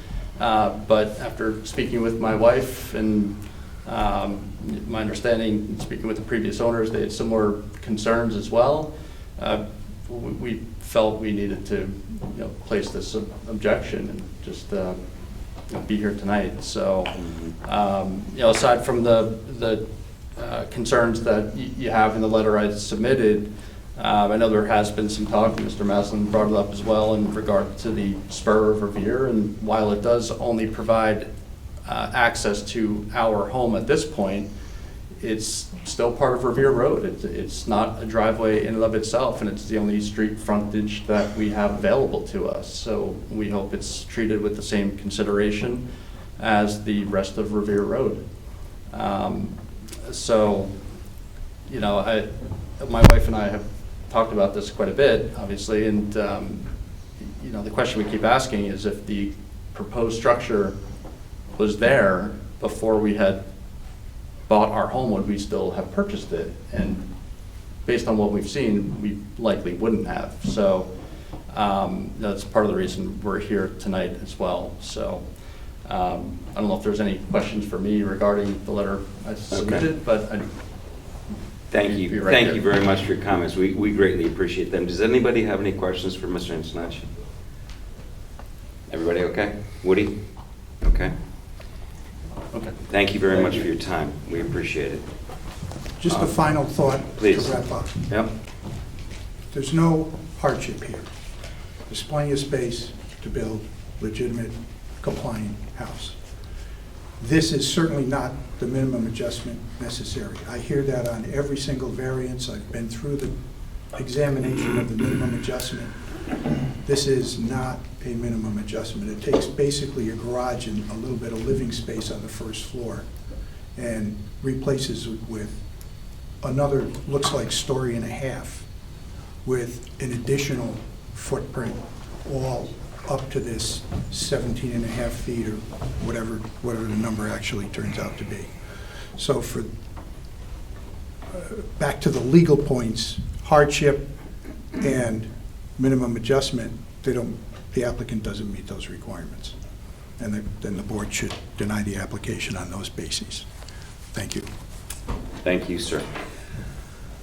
Mr. Brown, before I ask you to come back up, then the reason I'm going to do this is because if anybody else in the audience wants to be heard, then you can I was gonna ask rebut. them for the same courtesy, so thank you for getting ahead of me on that. Yeah, my pleasure. I think I saw somebody's hand go up. Sir, please come up and introduce yourself. Sure. I don't want to keep going back. Hi, I'm Chris Maduri. I'm one of the owners of 14 Revere Road. Could you spell your last name for me, Sure, please? Maduri. Thank you. Been in the neighborhood since 2013. In that time, the neighborhood's undergone a lot of change. Most of the homes, as Mr. Brown mentioned before, were capes or ranches, a much more modest size, and have all been rebuilt. And when they were rebuilt, they were all look kind of like that. The size of the homes range from probably 4,000 to 6,000 square feet. We've all benefited from this, and what we want to see in the neighborhood is for house prices to continue to go up. We want to see houses that are, look like the balance of the houses in the neighborhood. And so, some of the proposals, particularly the alternatives, were not necessarily as aesthetically pleasing as what we proposed here. We're very excited to see them. I think you have to be in the neighborhood to appreciate the uniqueness of it, both of the neighborhood in itself, and where their home and how their home is set up. I'm a corner lot as well. There are certain lots that appear to be significantly bigger, than their lot. 19, the one next to it as well. So in terms of a disadvantage, just to the eye, you can see, the way that they would have to build is at a disadvantage. Some of the other things that I wanted to mention. In terms of the coming in and out, and I know the speed was an issue in the neighborhood, and having the ability to pull out. The neighborhood's a horseshoe. Everyone there, generally speaking, is, there's no speeding on the road. Everyone's very, cautious as they go about, save for the prior owner of 19 Revere Road. We really hope that you guys will take a look at this and see this for, something that is going to enhance the neighborhood and continue to build it up. This is an amazing road to live on. There's very few original homes that are still there, other than the Browns. And it's a charming home, but at the same time, you can see there's a lot of constraints to it. And the designs that they're looking at and the aesthetics of the new home, I think, are truly exciting, and hope we can Okay. see them. Thank you very much. I am going to ask a question, though, Yeah, and please. I'm going to do it anyhow. The buildable area is on basically the opposite side of the house. Yeah. And if we deny this and Mr. Brown builds in the buildable area, Mhm. that would face your home. Yeah, we spend more time looking at the Browns' home than anyone else. So I would assume that if Mr. Brown went forward, and you wouldn't have the opportunity to object, by the way, because it's in the buildable area, but I'm just curious to know, if he did build in the buildable area and it did face your home, would you be okay with that? Yeah, we'd be okay with that. You'd be okay? Yeah, Perfect. absolutely. And that spur, it is unique. I When you look around, understand. I know it might not see it in plans, but Just it is. to be clear, hang on. he's saying, Hang on back there. just to be Matt. clear, we're all talking about the same thing. He's asking if they were to, instead of build, what plan on building right now, if they were to rotate the house 90 degrees Mhm. and build it vertically, so instead of the primary house facing the doors, it was actually pivoted and it's now facing 19. Okay. Would that be aesthetically, I think that's what you're asking, right? No, I was just I think I'd asking. have to see So it. the issue is, okay, this is the way that it is. This is the spur over here. So I think I have that right. So this is not allowed, but this over here is allowed. This faces Maduri, I believe it is, No, Mr. yeah. Maduri. No, I think this faces. Do I have it backward? I have it backwards? Okay, same scenario though, same scenario. So what? So it's this side. It doesn't matter. The new addition would face his house. Right. And not Antonacci's house. I was just wondering if he'd object to that, because now he's affected and he's not. Well, affected in what It's a way? completely hypothetical question, sir, because he can do what he wants in the buildable area. I'm just trying to get a sense of really where everybody's coming from here and trying to get this application closed. Yeah. I mean, our concern is the aesthetics of the neighborhood. I would. We want the size of the house that they're proposing is right in line with everything. The house that's next to us was previously a 900 square foot house, that's now 6,000 square Yeah, feet. I appreciate it. Now, the question is really kind of irrelevant, to be perfectly honest with you, but I wanted to know what you would think if all this volume, which would be in the buildable area, would face your house as opposed to Antonacci's. I just was wondering how you would feel about that, but you said you wouldn't care. Yeah. Okay, that's the answer to the question. Good, fair enough. Anything else, sir? No. Thank you very much for your time. Is there anybody else? Mr. Hawes? I'll be very quick. With something new, I hope, and that hasn't already been I said. just want to provide a little Could you history. please introduce yourself? David Hawes, Hawes. Thank you. I lived at 15 Revere Road for 15 years. I pulled at least 2 variances for building permits, not for the shed. But to say that there is no hardships with that lot, first of all, the town created the hardship, not you guys, not the current zoning board. Having a subdivision that's a half-acre zone and changing it, or I'm sorry, it's a 1/3 acre zone and it's approved, and then changing it to half-acre zone creates a hardship, period. I mean, there's just no way around it, and that's why I got 2 variances.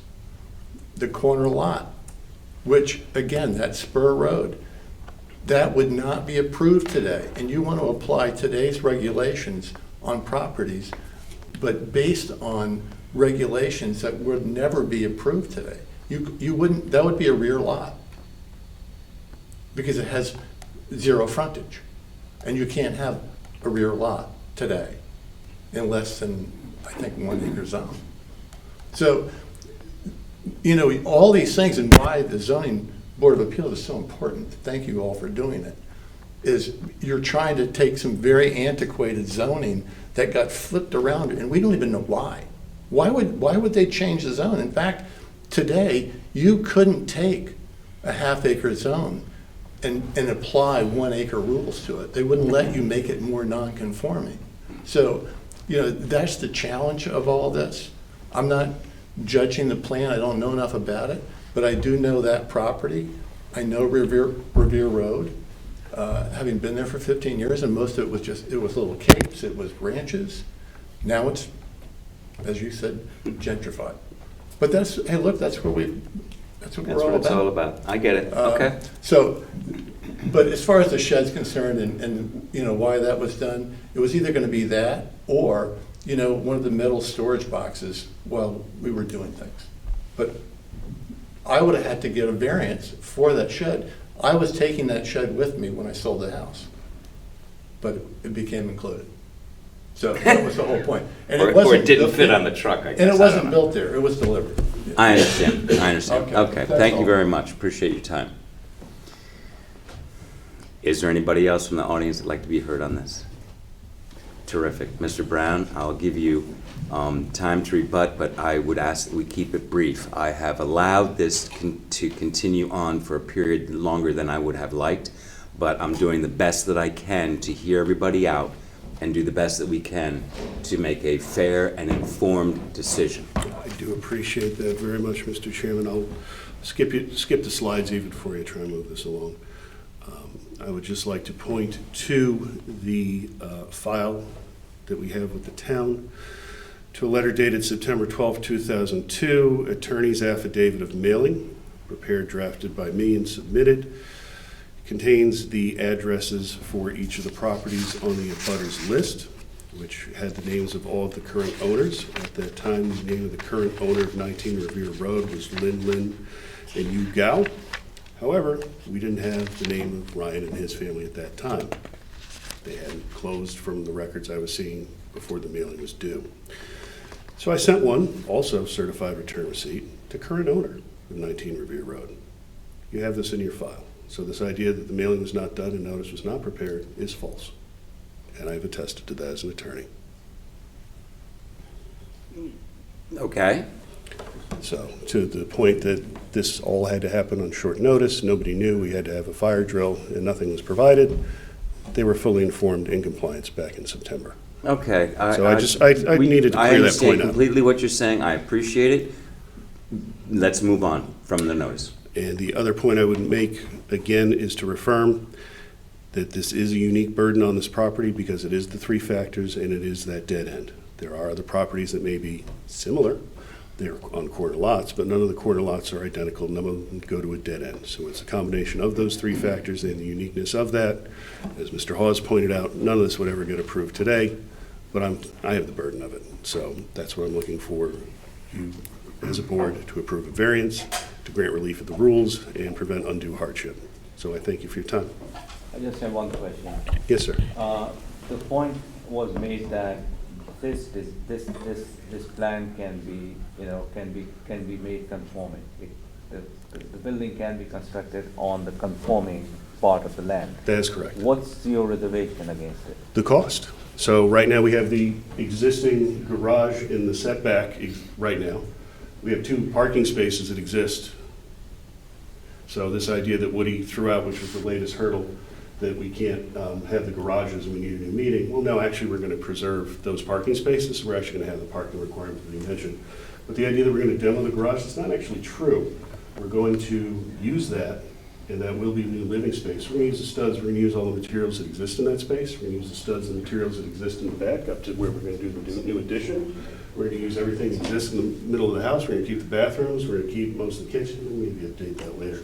But for right now, it's really cost. I don't have the money to go build an entirely new house. If I can reuse all of this, and I'm adding just a little bump out for that extra garage bay on the footprint, I can do this. I can actually have space instead of having 4 kids in a 2,000 square foot house. I could actually have like a normal size house for everybody else in town.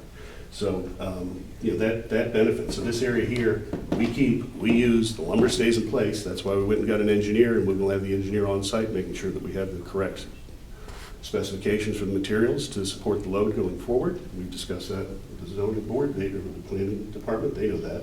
They require them to get an engineer, which we did, you've seen the plans. And also this idea here from this drawing, I don't know which line's really the which line, but I would just point out that these windows here that are supposedly a garage, are not a living space, it's actually my bedroom. So that's my bedroom on the house, because that's how tight it is there. Just want to throw that out. Mr. Chairman. Yep. Mr. Brown, can you please clarify what parts of the house you'd actually keep? Because in looking at the structural plans, Correct. where the existing garage is, Yes. that entire 14 feet of the This area house. where the existing garage is? Yeah. No, all that remains. No, it doesn't. On your Absolutely it structural does. plans, it says whole new foundation, all new framing. That may have been the prior plans you're thinking of, Woody, where we're going to have a basement, which I spoke to earlier, which was withdrawn after the comments from this board. You'll note the engineer plans, there is no such change, so I would advise you to perhaps take another look. Well, let's confirm. What would be kept of the existing structure from the foundation up? What would be kept of the existing structure from the foundation up as planned right now? Everything. Well, not the shed. The existing foundation would remain. That is correct. The existing floor would remain. Yeah, so I The mean, existing first So floor right wall. back here, so this is the existing garage, right? So what we do is, I guess we'd have to bump this up a couple feet, so you'd have a little bit of a gap between where the slab exists now, to raise it up to this living space for the rest of the house. So you need to bump it up 2-3 feet, but that is what it is. Back here, where the existing utility room is, that's a slab right now. Part of the reason we're keeping that is because the depth that goes back to keep our kitchen, this idea of why don't we move it back a few feet, as I mentioned, I can keep all this existing, I can keep this, I can lose the laundry room, flatten out the floor in that section of the laundry room, and then I can retain everything. I don't have to touch my kitchen, which is some expensive stuff I'd rather not get into. So by having here, where there's an existing slab at ground level, that allows me entry. New section here, we're looking to increase here, will also be a slab on the ground level. So everything stays, just goes up. Mr. Chairman, I have to point out, this is completely contrary to what the plans depict. Okay. All right. Sorry, but- Okay. So I don't know what we do. Okay. I guess if you're gonna Okay.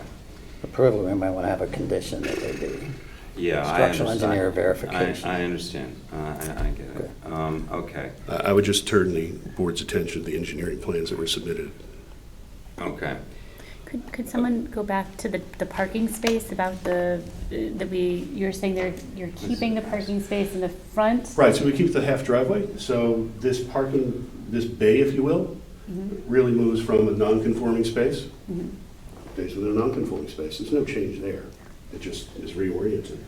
And again, I could put the bay here, if it was conforming, I could put the bay here tomorrow because I go in and it's a flat slab, it's no big deal. So changing that orientation is easy, the expense is minimal as well.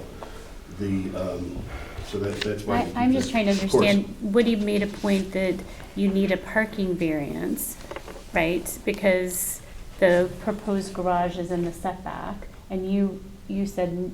So the idea is to retain the front half circle, so the parking would be unchanged. We would still have that available, so there's no extra parking required.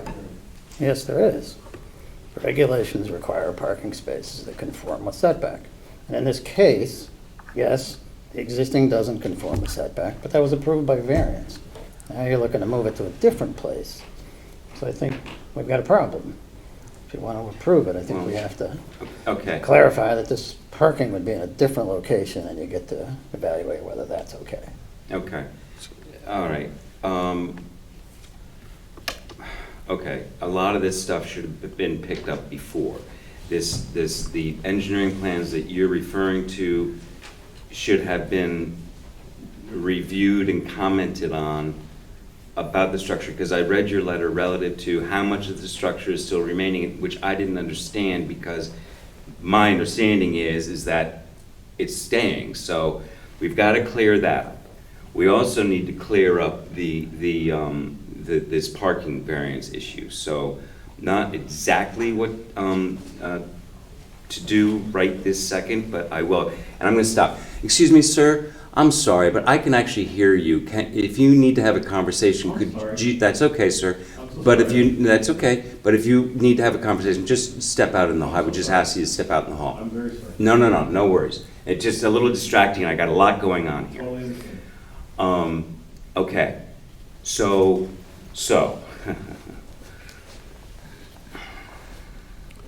So here's what I'm gonna do, I think, which I hate to do.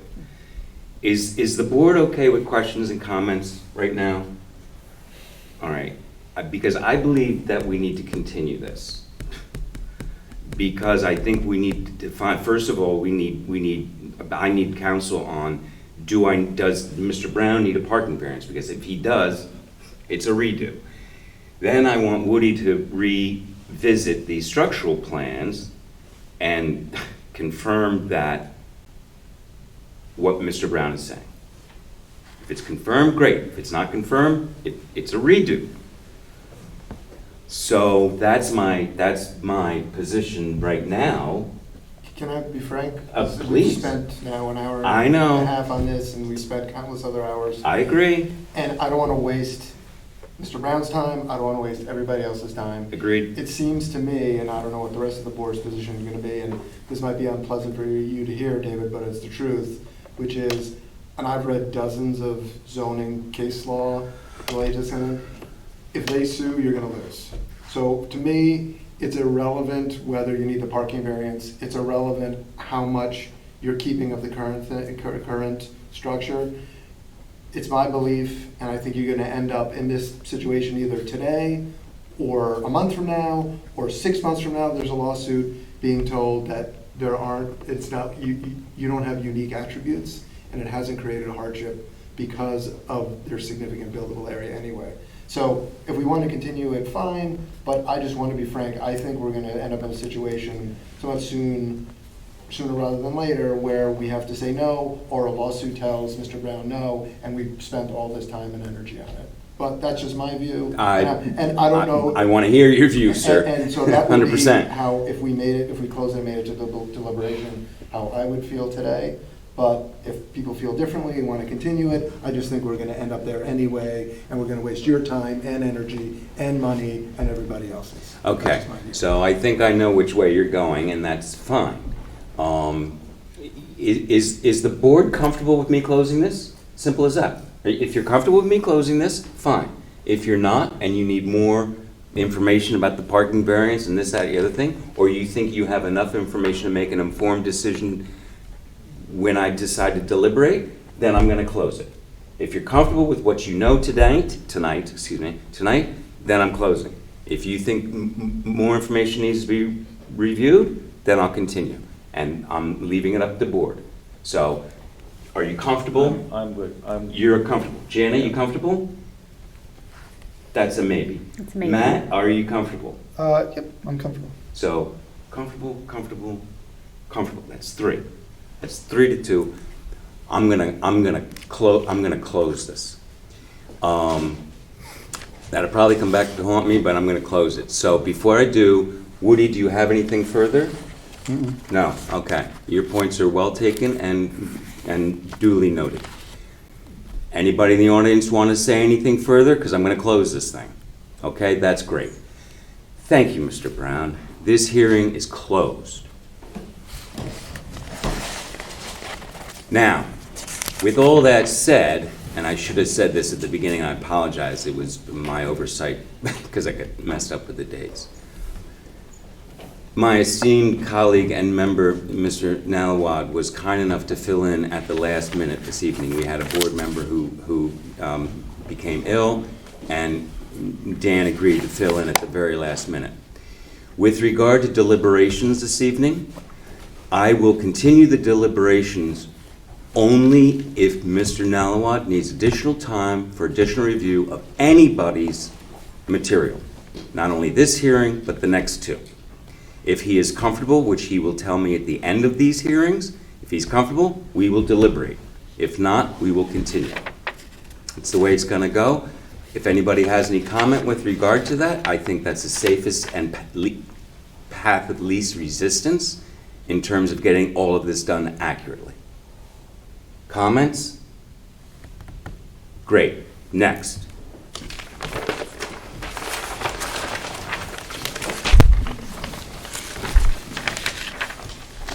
Okay. Merman's been postponed. Then next hearing then will be calendar number 14-2022, the application of Beatrice DeSantis and BM Design LLC on behalf of Elvis Robles and Crypto Light LLC to allow the existing 2-family residence to remain. Before you go, ma'am, I'm sorry. I apologize. I'm going to go in a little bit different order. You will have your day in court, I promise you, okay? To allow the existing 2-family residence to remain with alterations and expanding. So this is a variance for a 2-family house to remain a 2-family house. And it's to allow construction of a 1-story, 2nd story, and, hang in. Oh, jeez. Sorry. Pages are stuck. And attic story additions for the property known as 35 Herman Avenue. What I'd like to do, ma'am, is I'd like, and we've never met. I apologize, Mr. Hammond. Mr. Hammond is the new zoning enforcement officer of Darien. I haven't had the pleasure to meet, as I said, but I would like you to go first, sir. And I would like you to explain to us how you determined that this 2-family residence is a illegal, non-conforming 2-family residence. Not proven to be legal. So good evening, everyone. Thank you for your time as volunteers. I used to staff the 2 Board of Appeals before when I was in Maryland, one for the city of Cambridge and one for the Dorchester County. Just a very quick, and as Woody said, in 20 words or less, my background: I'm a graduate from the École des Beaux-Arts in Paris and from Columbia University. I'm a registered architect since 1992. I've been a lead accredited professional since 2008. I'm a certified planner, AICP, since 2015. I'm also a certified floodplain manager since past March. I have practiced planning and zoning since 2017 when I went down to Maryland. I was hired as an assistant city planner where I was staffing the ZBA as well as the Historic Preservation Commission. And then I became the director of planning and zoning for the Dorchester County with a staff of 10 people. Where I did also the Planning and Zoning Commission and the Zoning Board of Appeals. So just to give you a background. I joined the town of Darien in April, on April 4th this year, and I'm replacing Dave Keating, and I understand I have large shoes to fill. No comments. I have met with the applicant, the architect, and the applicant, the owner, a couple of times, at least a couple of times, maybe 3 or 4. So to try to listen to them, to listen to what they wanted to do. There are 2 properties that they are developing, 41 Herman Avenue and 35 Herman Avenue. 41 has got their, well, the permits, everything was fine, there was no issue. It's a single-family residence, extension, replacement. But 35 Herman struck me as being quite different. It is the only 2-family house in the block. So it prompted me to do historic research. I spend a fair amount of time, a good amount of time at land records, looking at all the sources. I went even back today to make sure I had everything right. So I can tell you what I found out. The lot around Herman Avenue was created on or before 1899, when it was a transfer between the Hawes estate and Mr. Herman. It went back and forth in the land record. It's a little hard to determine who sold to whom, but these 2 names were associated. Herman, the reason for the name of the street has to do with the original owner of the land, and Hawes, same last name as the gentleman who was there, was the estate that did the subdivision. In 1917, it transferred from Hawes to Hoffman as a vacant lot. 1917 predates our 1925 Darien zoning regulation, but there is no record of a residence on the lot at that time. Then it transferred for Hoffman to the family named Austin as a vacant lot in 1919. Again, no mention of any structure. The first time there is a mention of a structure on the lot is when it goes from Austin to Marone in 1928. I have, if you need it, I have 7 copies of everything, but I'm just not, instead of giving it to you and having you read all of this, I'm just gonna do a summary, and if you feel like you want to read it, it's all there ready for you. It's all part of the record, right? We have that in the file, correct? It is additional to the record, just as more detail. but Okay, well, additional let's- is well, not- we need to submit that for the record. Sure, so I can do that. You might as well Yep. hand them out, or hand one out, or Yep. something, so I can make it part of the record, So you'll see. or we can, or whatever. You gotta give you the stack and. Thank you very much. Did I keep one? Hold on. Okay, then maybe, I think there is enough. I think there's one for you. Thank you, I just want to make sure Woody gets a copy. There's no for Woody. Not one. Oh, We got one for Woody. You're getting one from Woody. Okay, good. So Okay, thank you I'm for the on record. point Thank you. number 1, which is the history of the site, which I've verified, again, to make sure it was clear in my mind, Mm-hmm. with land records. The lot has always been declared at 50 by 200, and that's important because that's 10,000 square feet on the dot. Mm-hmm. And in the zoning of 1925, which you have at the very end, a beautiful copy of the, not a very beautiful copy, but a copy of, you'll see that Zone A, which is where Herman Avenue is located, declares 5 families per acre. Now, when you look at it, you go, oh, well, if you had almost an acre, you could put a 2-family house on there. That would maybe work. In this case, you have a quarter of an acre. So you're really doing a 1.145 family on that lot. Just if you were to build the house at the time, hypothetically, and it may have been built in 1925, it's impossible to find a record. The first building permit that appears in our building permit record is 1933. But we know from the 1928 deed, which is the second page, which I highlighted, that in 1928, it's transferred with the building, therefore pertaining and standing on it. Okay. The house does appear on the Frank Lee Survey Map 38. It does appear on the Sandboard Map of 46, but all it says is 2-story wood frame house. It doesn't notate any notion of two-family. So I listed all the permits that were available.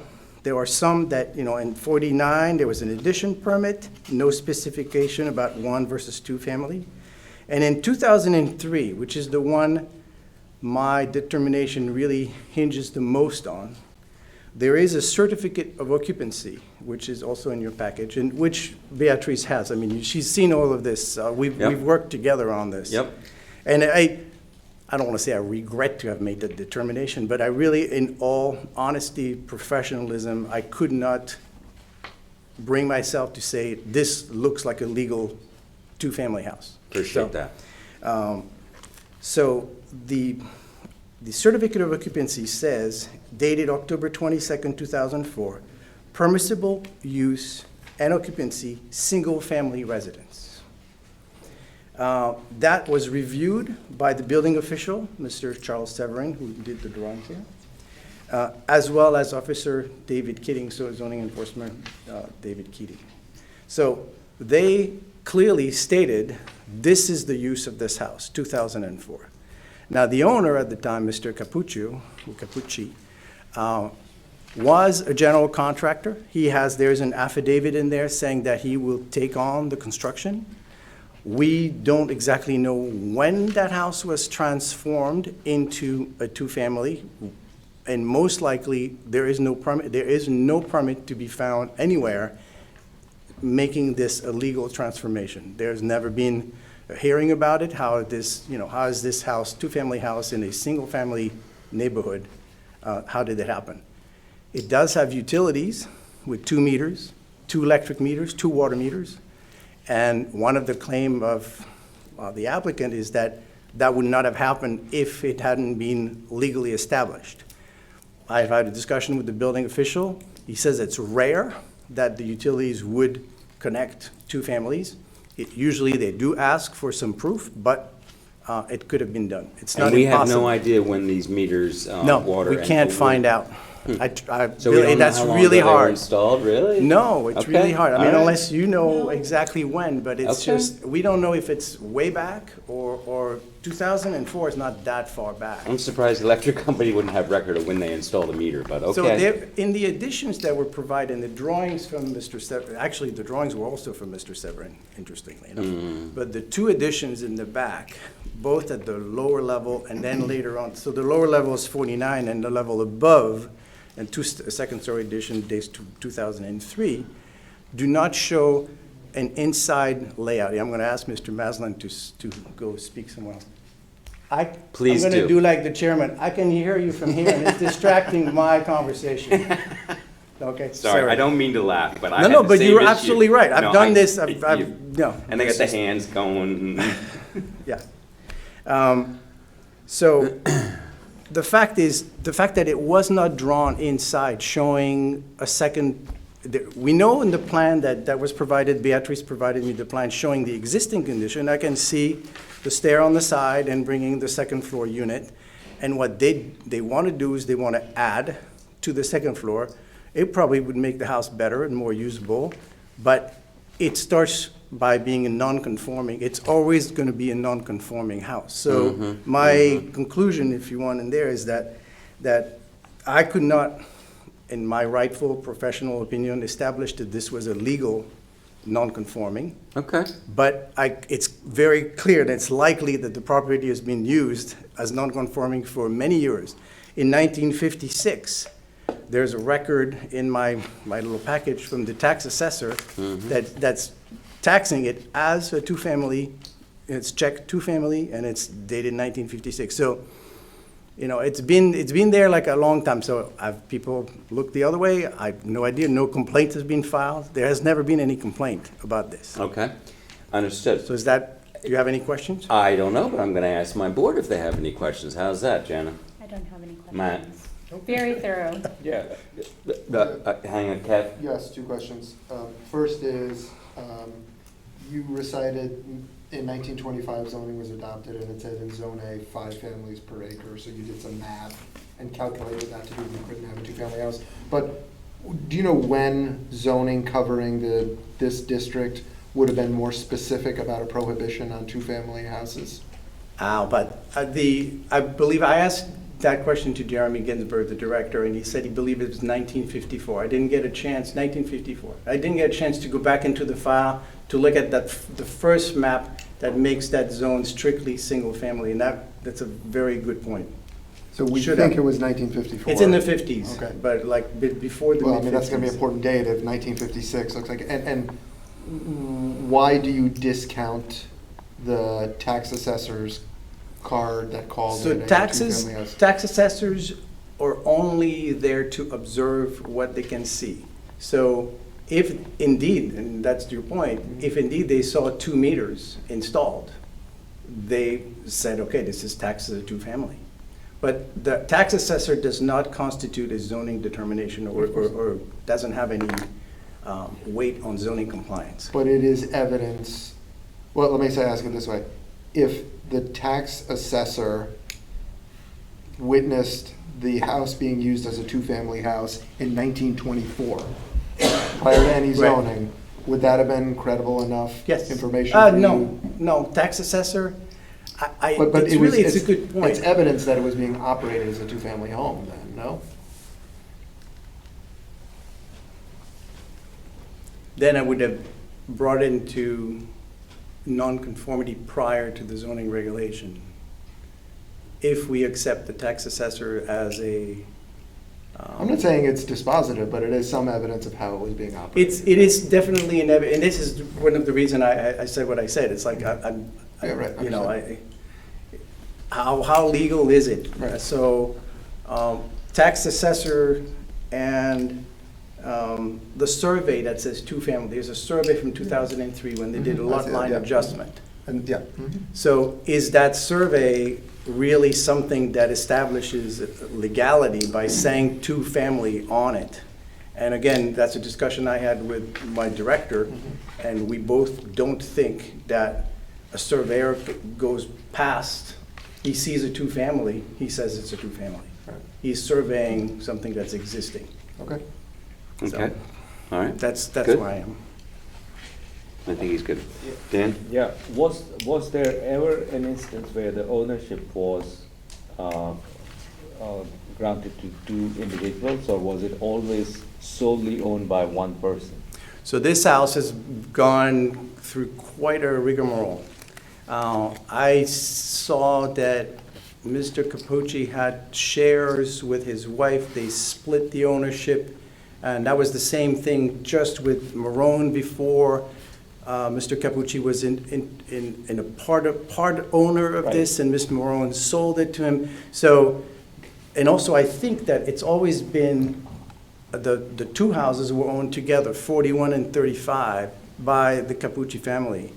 And it could very well be that the larger house on 41 was the main residence, and the smaller house, having been transformed, was a source of income. Right, my question was, were there more than one tax assessee on the property, or was there only one assessee paying the taxes? So that would be a I determination. think it was only one. I think it was only, well, it's only, it's identified as Capucci, but Jack Capucci. Yeah. So there was 2 Jack. There's Jack Senior and Jack Junior. Because otherwise Jack lived about 150 years, so it's like, Yeah, right. when you look at the Understood. record, you're like, really? Okay, understood. Thank you. Okay, all right, so I get it. So the answer to the question is no, it was never taxed as in 2 Correct. separate residences. I believe that was the That was the question. That's correct, And that's it was right. never It was always taxed. under his But- name, yeah. and he was collecting the And rent. frankly, that's understandable. Okay, any other questions, Woody, for Mr. Hammond? No, thank you. No, thank you. Thank you very much for your time. Thank you Pleasure for, seeing you, sir.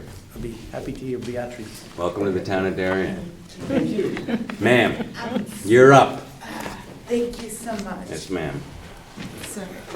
So this is Beatrice DeSantis on behalf of Mr. Elvis Robles for 35 Herman Avenue.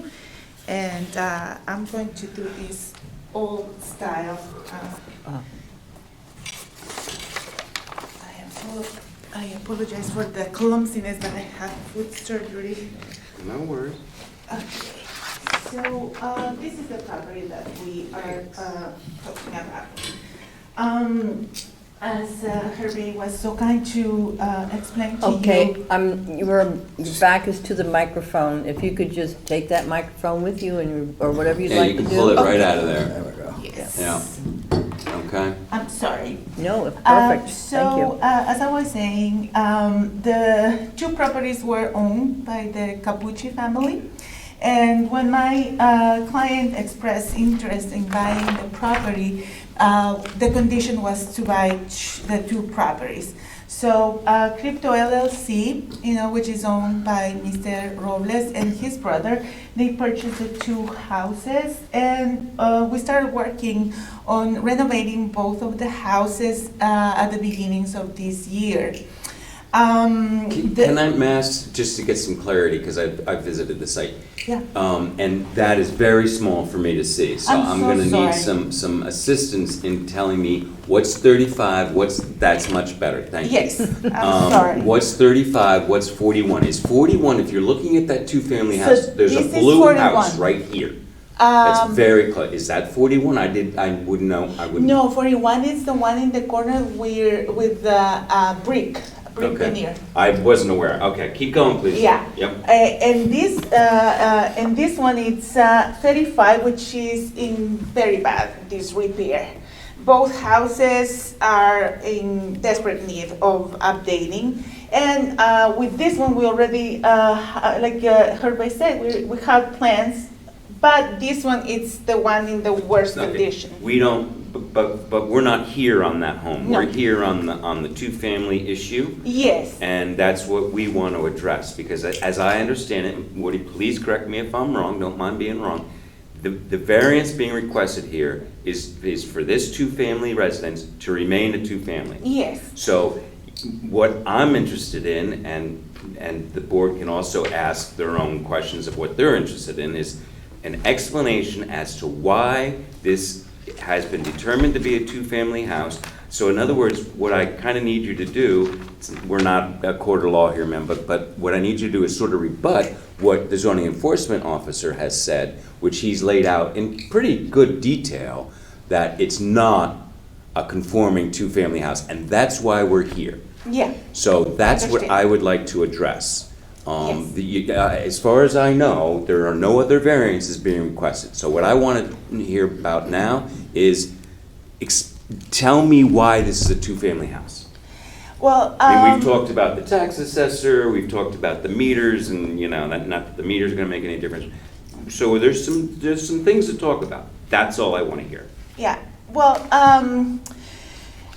when my client purchased the house, his lawyer did the due diligence, finding out in public records and as much as he could information about the property. It has been always shown since 1956 or maybe prior, tax assessor cars as a two-family home. So there was nothing suspicious about it. We also saw the survey. We presented it to the zoning department, saying, doing the change of the line of the lot, and it was dated and approved in 2003. There's, like Herbie said, there's 2 meters. There's 2 water meters for electric and 2 meters for water. And we tried to find out, but unfortunately, both companies said that they cannot provide us with any information as to when this change took place, because we're not the prior owners and we don't have their account number in order for them to facilitate that information Okay. to us. So, I gotta be honest with you, we are going in assumptions with those meters, knowing that no town is going to allow 2 meters if it's not a legal 2-family.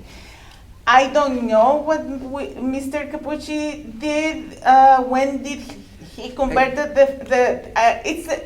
I'm an architect. I've seen the house. I know, It's a you're single in family. a tough position, I Yeah, understand, because it's I'm not really here for architectural questions. I'm Yeah, here to no, I find out about a understand. two-family house. Has anybody tried to contact Mr. Capucci?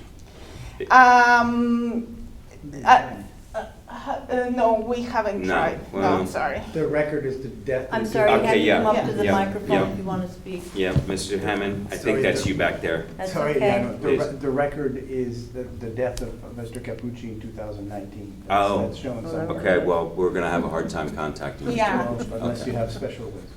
Understood, okay. Yeah.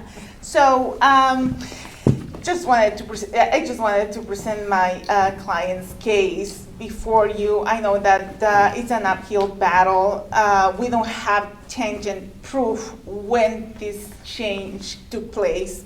It was years ago. You know, as an architect, I can tell you it was a beautiful single-family home that someone decided to destroy and convert it into a two-family. When he did those additions that he asked for in 2003, those additions include 2 bedrooms to each of the units, and it's beyond me how did he got approved without no plans showing what he was going to do in 2003.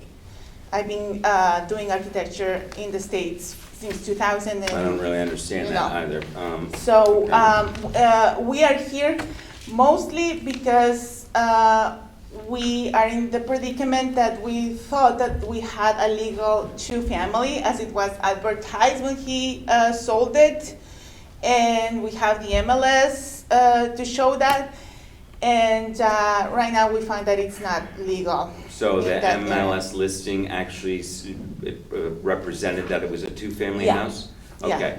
In the closing documents, is there any reference in the closing documents, and you may not be able to answer this, so if the owner wants to come up and introduce himself and answer it, that's fine, or maybe he'll come up anyhow later and I can ask him then, okay? But in the closing documents, when you close on a house, is there anything in those closing documents that indicates that it's a two-family house? Was there anything? Yeah, it was the paperwork that they, like all the research, the title research, and that's about it. So there was nothing in the closing documents referencing it as a two-family house? Do you have, if there was, can you comment? Well, okay, that's interesting, okay. Okay, come on up, sir, if you would. Yeah. The closing documents I Could signed. you need Yeah. to introduce yourself you. for the record, please? Elvis Robles. Thank you. The closing documents do, because we signed it, Yeah. it says two family, and the title insurance two family. Oh. So, I mean, the reason why, the purpose for You me. have title insurance on this property Yes. as a two-family home? Correct. This is why, because everything showed two families, this is why, I bought it. I actually wanted to buy only that house, not the 41. But the guy came, I get it, because I it's two get it. family. And the guy Okay. came, so I got both of it. I'm like, okay, Okay. this is why I got my brother into it. All right, okay, this is a little bit of an issue, but, okay, I'm gonna go to the board right now with questions, because I think that you guys have done what you can. Jana? I'm gonna start with someone else. Dan? I'm good. Thank You're good? Okay, Matt? I don't have any questions.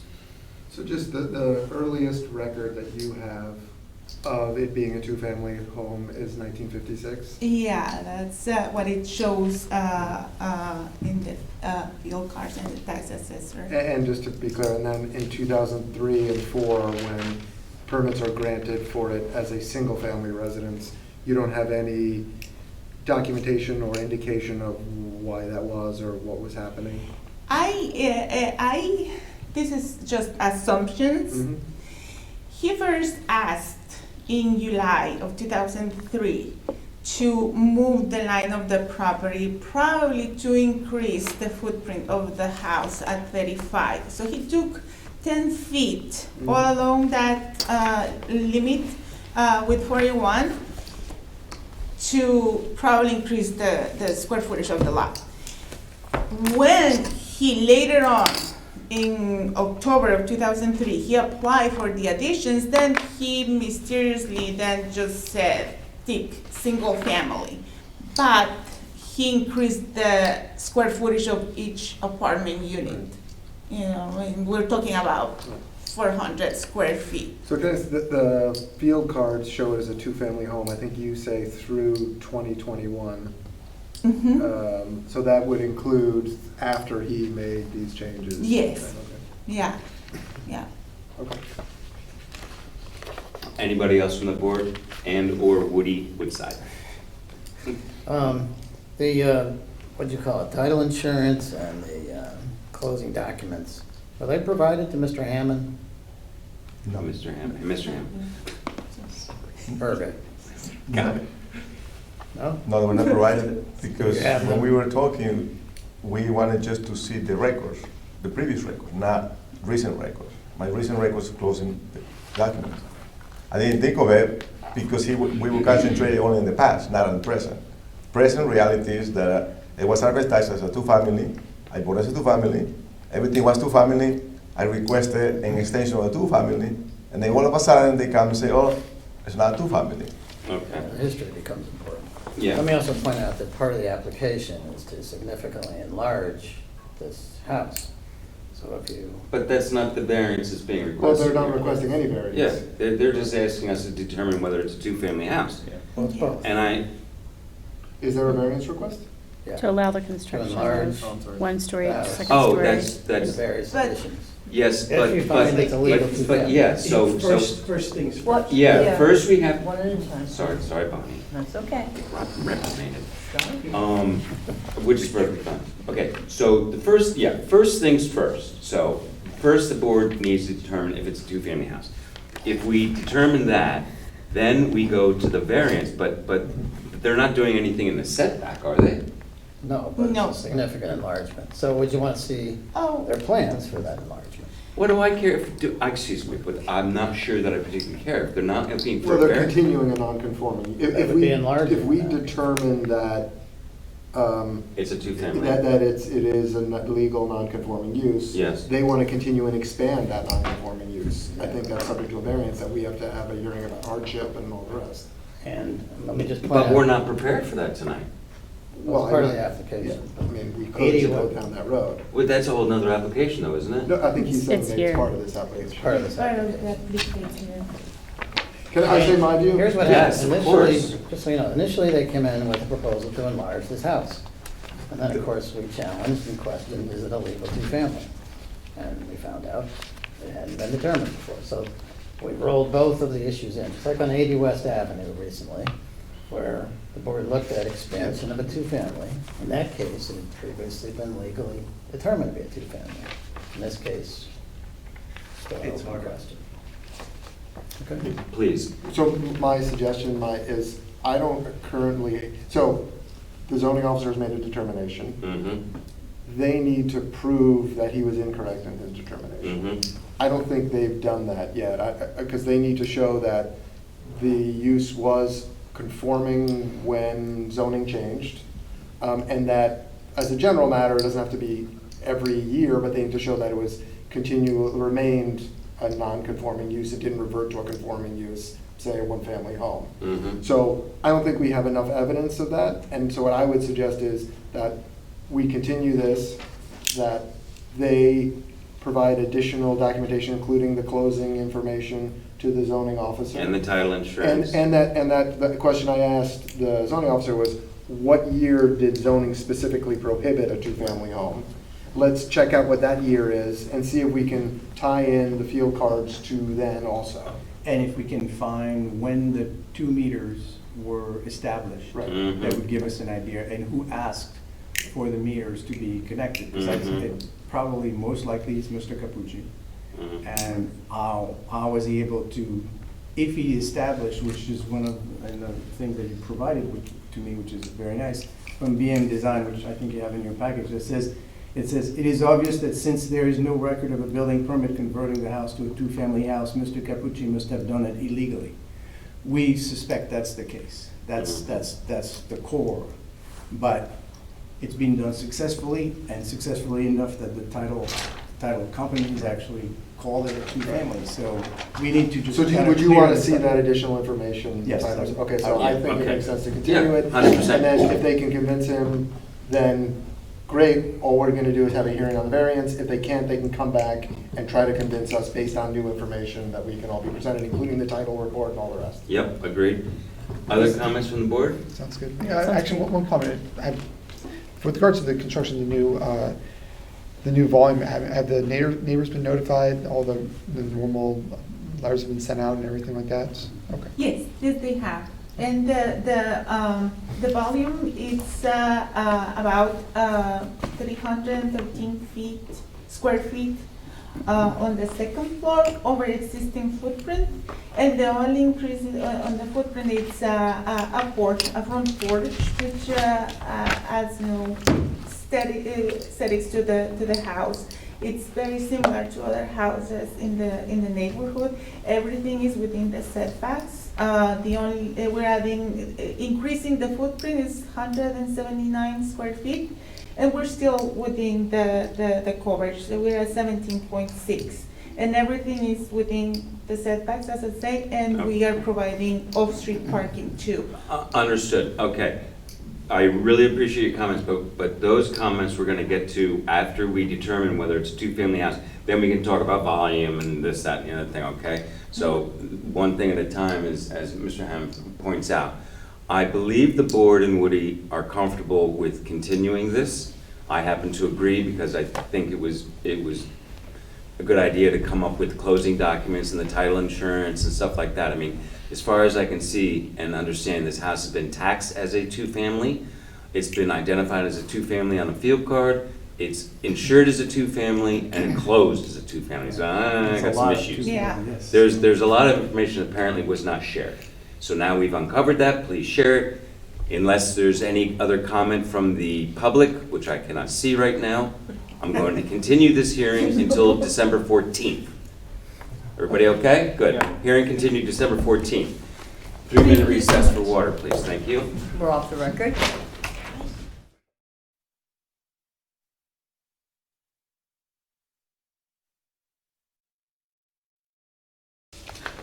It's been a long night. I've only heard 2 applications. You've got to be kidding me. All right, we're Okay. back on the record? Yes, ma'am, we're back on the record. Thank you. Moving right along, calendar number 21-2022. This is the application of Joseph Polito and Polito Construction on behalf of Christine O'Connell to allow the construction of a second-story dormer addition on the property known as 21 Nickerson Lane. Sir. Again, I truly apologize for earlier. No worries. No, sir, that's not going to affect our decision, okay? I'm embarrassed that it got No. Unfortunately, I can just hear you from back there. Oh. So, no big deal. Lesson learned. No worries. Well, I know the hour's late, and I know that, so I'll try to be brief. My name is Dennis Peters, for the record. My office prepared the plans before you for this application.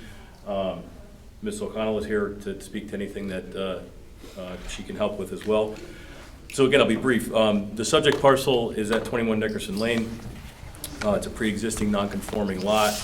It's approximately 0.53 acres in a 1-acre zone. And we are requesting a variance for Article 4, Section 406, as it's described in the regulations. The request is a property line setback of 33 feet in lieu of the 40-foot requirement. The applicants own the property since July of 14, and if any of you, or maybe all of you, have had the pleasure of little kids growing to bigger kids, and she's got teenagers that are kind of bumping into the ceiling. It's kind of, if you've all been to the site, it's kind of a conventional ranch-style home with a portion of the house is dormered in the back, and the one bedroom that's in the non-dormered area is obviously kind of challenged with ceiling height. So the goal is to get a little bit more volume in that bedroom and just to continue that dormer along the back of the house. A survey was generated, which I'm sure is in your files, by Seymour Associates, which demonstrates the existing conditions. And as demonstrated, none of the existing conditions as far as building height, coverage, any of those portions of the property are going to be affected with this proposal.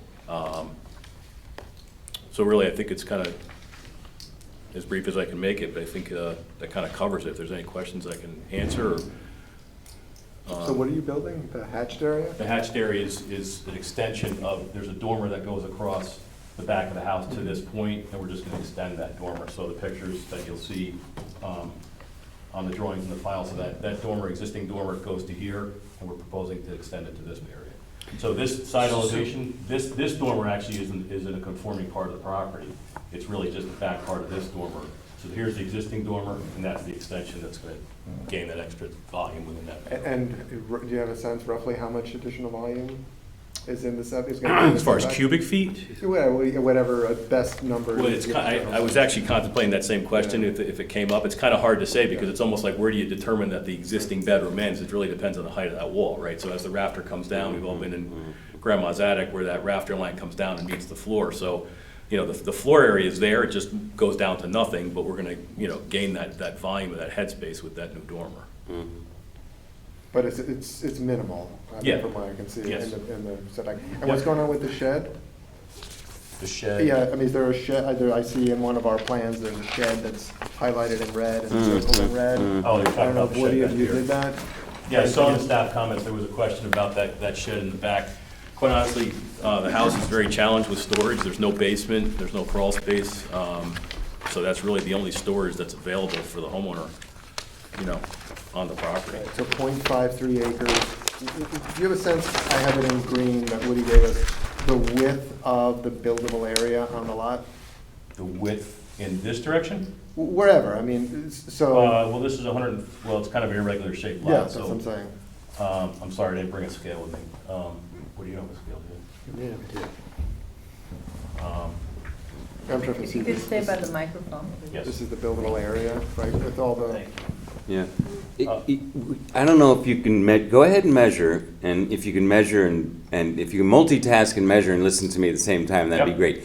The existing dormer that you're extending, is that in the setback now? Interestingly enough, I believe that's maybe why it ended there, because pretty much where our proposed dormer is starting is where the property setback. That's where hits the, that oh, point. yeah, okay, well, that's a So good interestingly question. enough, I'm assuming that, I don't think that's a Could you coincidence. please go by the microphone? I don't think that's a coincidence that Thank you. that. Yep, I get it, I get it. And it became, you know, somewhat apparent as we were going through the process, once we realized what was going on. But the dormer extension is about 13 feet. So to answer the first question, the buildable area, you know, in this area is about 50 feet deep, and in this other area, it's, you know, about 43 feet. Okay, all right. And I'm sorry, I think I heard you, but tell me again, what's the increase in volume? Hard to determine because of the header coming down. Yeah, if you look at the cross-section. Yeah, you know, I get it. It's kind of hard to determine where existing space is, because the Yeah. existing roof line comes down and does that. Okay. So we're just, again. Yeah, I know what you're doing. mimicking- Janet, any questions? Is this what we would ask about the hardship?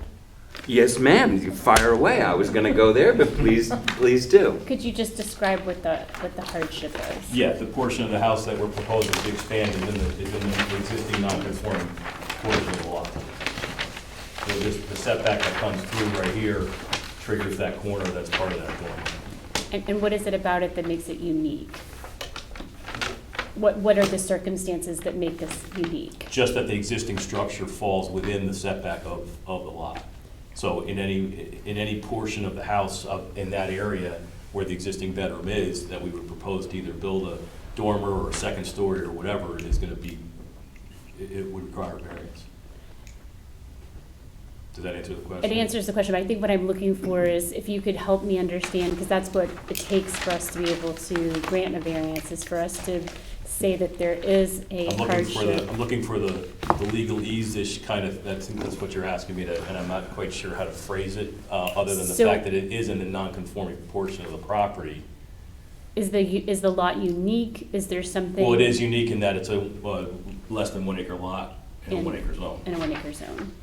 And did I hear you mention that it was in a regular shaped lot? An irregularly shaped Did I lot. say that correctly? Irregularly, only because there's a couple of jigs and jogs here as far as. Uh-huh. So it's And not- it's not a true I rectangle. would add that the buildable area more pertinently is irregular and narrow. Yeah, that's and goofy. Yeah, by nature of the property lines, creates the Right, the yes. Creates irregularly a shaped. Long, buildable sort of area. rectangular curved Mhm. shape, that would be hard to get a Mm. reasonable home in. Yeah, no, when it's bent like that or Yeah. curved like that. Okay, Matt? Yeah, no questions for me. Okay. Kevin? Nope. Anything further? No, but Sir? Mr. Woodside? Just to point out, there's several pieces, this is in a flood zone also. Mhm. There's several pieces of There is a equipment. creek going behind it. Mhm. Yeah, the actual part of the sound. Mhm. But anyway, there's a bunch of equipment that's in the setback space and also too low relative to the flood zone. Mhm. Some of that was probably installed without permits or just done. The pool equipment, I Okay. think there's. Okay. So the question is, would you want to fix those? Okay, well, we normally like to see nonconformities reduced. So, sir, I'm going to ask, can we, if the board so decides to approve this, we would likely stipulate the removal of nonconforming items in a setback, okay? So I see the shed. You know, I'm not exactly sure where the pool equipment is. I'm understanding there's a propane tank in the front. There was a minor list of items that were in the setback. Can we improve that? Quite honestly, we did see the staff notes, and my true belief is that it would be a little bit challenging to relocate the pool equipment into an area that's conforming, only because there's a patio back here, there's a very small area, the propane tanks are, you know, it's like a little bit pregnant, either you are or you aren't, so I agree that the propane tanks are indeed within the setback, but there is some mature landscaping, and they're not glaringly there, they're hidden quite well with the landscaping and fencing that's in that area. The pool equipment, I believe I'm correct, is that when I looked in the file, that was all permitted at the time it was constructed. So Okay. with the property owner purchasing that with pre-existing nonconformities, I certainly understand where the board is coming from. But I think the challenge is because of the patio configuration and the pool location and so forth, I think it would be a little bit of a challenge to try to relocate that equipment. How about the shed? Can you throw me a bone and change some of the nonconformity, please? That's why the homeowner is here. I'd like her to answer the shed. Please, come on up, introduce yourself, please. Sure. Christina O'Connell, the homeowner. I'm willing to give up my wall AC unit that comes out a bit.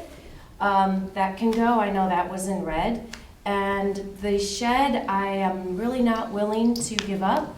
I have no basement. It's a crawl space. Can we put it within the setback? Is there somewhere to do that? I mean, excuse me, in the buildable area. I misspoke. That's where I was just going as you were chatting. The challenge is, the setback is here, so it would be right up against the house. This is all front yard, front walkway, so that the very limited buildable area, I know what you're asking, and I appreciate it, but the reality is there's just very small slivers of buildable space that would allow that shed to be relocated. So, again, I don't want to speak for Ms. O'Connell, but that's you have to answer that. I can't. Right. I am unable to. My property is kind of funky. It jogs. It has some odd angles, and I felt I put the shed in the best spot aesthetically for everyone involved. And but yes, if you would want to see my air conditioning unit in my bedroom go, I grew up with no AC, so I could get used to that again. Okay. All right. Questions? Brother, just point out, like, we're asking these questions not to be pains in the ass. Yeah, We're asking thank them you. because- I'm being honest Wait, with my can I be that answer. blunt? I know I have to, you Let me would just like to clarify. give something, or? We're doing because we have to comply with state law, and there's certain standards that we have to meet, or, you know, we could be sued and our authority could be diminished. So that, we're asking not to be difficult.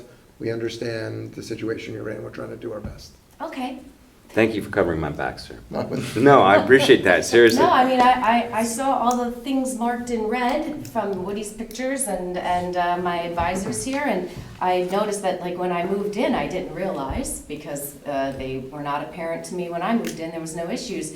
And then when I just noticed my wall unit, my air conditioning unit, was outside of a legal area, it's like, thought that was a little odd and nitpicky, but I'm willing to Okay, give that up so yeah. my son We- can stand up in his Okay, bedroom. you threw me a bone, I'm good. Okay. Any other questions or comments from the board? No. Woody? Not really, but I'll just. That's a yes, but he's gonna forgo it. People use garages for storage. The shed is completely non-conforming and it's illegal. It wasn't Well, installed out of the permit. I understand, I get it, The and, problem if we accept it and don't have it fixed. Somebody else can claim in the future, hey, you overlooked it. well, you know, applications don't set precedents, so if someone made that argument, I'd be like, well, yeah, but your yard is different. There's lots of ways to fight that, or argue that point, but I appreciate your thought process, and I understand it completely. If no one else on the board has any questions or comments, I will go to the audience, who I believe Mr. Antonacci probably does not have any comment with this. Thank you, sir, appreciate that. With regard to any other items, this hearing is now closed. Okay? Good, great. Thank you. Done. Okay. All right, so we're gonna move on, so everybody time out for 30 seconds. Are you okay going Brown? Absolutely. Yes, you are. Off the record. Done. We were off.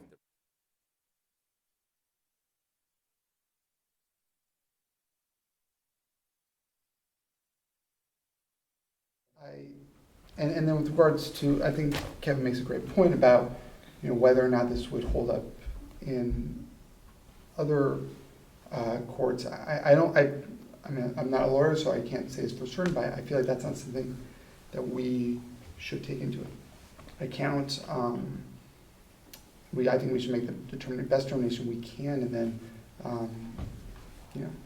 Let them fight it out? Let them fight that out, and this is kind of, I feel almost bad in this situation. I feel like there's, a new homeowner coming into a tightly knit, I know Revere Road, I mean, it's a close community. Yeah, no, A lot it's of a young great kids street. there, everybody knows each other, and, I feel like there's gonna be bad blood from the outset because of this, and,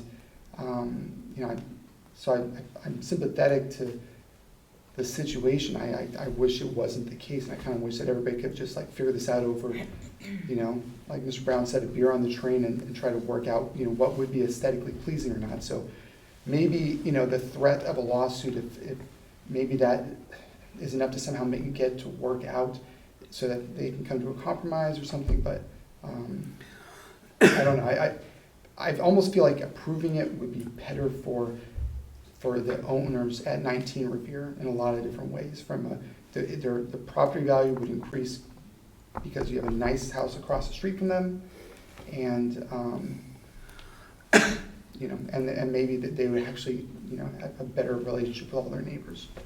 I don't know if that's something we're supposed to think about, but I'm in the camp of approving this, but I definitely want to hear what you guys have to say about it. Kevin? Thank you, Matt. I mean, I agree with what Jenna and Matt said about the configuration of the house and it being more logical and more consistent with the neighborhood, and I think more aesthetically pleasing. I just, unfortunately, as I said, we're constrained by state law, and I think the presentation by Mr. Maslin was compelling about how there is no unique condition applicable to this property, and the position of the applicant that, yeah, well, there's a dead end here and that's what makes it unique, is not really compelling for me. But even if it was, then you have to take it to the next step and say, okay, does that create that dead end and whatever a hardship that they can't really use their property? And there's a significant enough space, even though it's not oriented as ideal as we would like it, that would allow them to still build a house larger than they have. So while I'm sympathetic and while I feel bad for Mr. Brown, the applicant, and want him to be able to renovate his house, and sympathetic about the cost of doing it differently, I just think that the case is not made that this was a unique attribute and that there was a hardship from it. So Okay. I'm opposed. Yep, okay. So where that leaves us, ladies and gentlemen, is 2 yeses and 2 nos, from what I can gather. So it's irrelevant what I do. Well, no, because What? and the board has heard from other people and changed their votes on occasion. Are you looking for me to change people's votes? No, I'm not. You may say something that may influence someone. So Okay, I think I've said enough tonight, quite frankly, but with all that said, look, this is a very difficult situation because, as Dan points out, well, as we all know, there's a buildable area where he can build this. But there are a couple of points here. One is, not in particular order, one is, look, cost is not a function of our decision-making process. It doesn't matter. It's not a hardship, it doesn't matter. He either puts in the buildable area regardless of cost, or he does not. And he's stated that he is not. But then you go to Matt's comment about, well, you know, it's gonna be better where he's planning it vis-a-vis in the buildable area. I don't disagree with that, to tell you the truth, and that's why I was on Mr. Murdy, not on him, but, you know, quizzing him about, well, now it's gonna face your house. How do you feel about that? You're gonna come see me again and say, oh, well, now I don't like it because it faces my house. Now you've changed your position. So he's stuck. But in any event, and I know he can't because it's not gonna matter because it's in the buildable area. You understand? He doesn't have to come back. So Mr. Murdy is troubled anyhow. I was very concerned about the driveway. It's always interesting for the newer members how certain things, items, whatever, are depicted, because the driveway is not 15 feet long. It's actually 17.8 from the garage to the town line. Then apparently you have another 12.4, and that's 30 feet. Well, regardless of going to the Google or not, 30 feet is a lot different than 15 feet. So that argument, I'm not happy with that. So you always got to be careful how people position things and how certain things are left out, and you know. So, but we got to the bottom of it, which I'm happy about. That's really all I have. The only other thing that I would add is that I really hope that there's some opportunity in the future for him to improve this home, because it's a nice street. A lot of work has been done there. It is, and I'm not going to use his word, but it's not the nicest house on the block. So I hope there's an opportunity for him to approve it in the future with a plan that is more conforming in nature and not so obtrusive to the 19 owners. With all of that said, I'm not too sure what to do at this point. I guess I'm going to ask for a motion to approve, and we'll go from there. So can I have a motion to approve 15 Revere Road? Make a motion. Do I have a second? I'll second it. Okay. All in favor? Okay. All not in favor? Okay. The chair is abstaining. So, Woody, it's 2-2 with one abstention. Yeah. So it doesn't pass. No, it does not. And it wouldn't matter what I voted regardless. Okay. But I did try and I did say my piece. No, listen. I don't want you off getting off the hook. No, I want you to stay on me, and you tell me what I mean, you know, what to do. I don't mind. Fancy titles don't mean the person's right. In fact, it usually means the opposite. Next. Okay, so we're good? We're all good there, deny. Deny. Yes. Why are you looking at me like that? You're looking at me like, what's next? What's next is What's we're going to next? deliberate Nickerson. Nickerson. Thank you. 21 Nickerson, I believe. Okay, Dan? Well, I heard the hardship. I also heard what they're planning to do to make the non-conforming, reduce the non-conforming. I'm in support of the variance. Okay, thank you. I personally have no problem with it either. I am not going to ask that the air conditioner be removed. I think if other members of the board have anything in particular that they are having difficulty with, it's going to be the shed. And if you want to talk about having to relocate the shed, I'm happy to have that conversation. I'm not going to ask that the air conditioner be removed. That's not appropriate.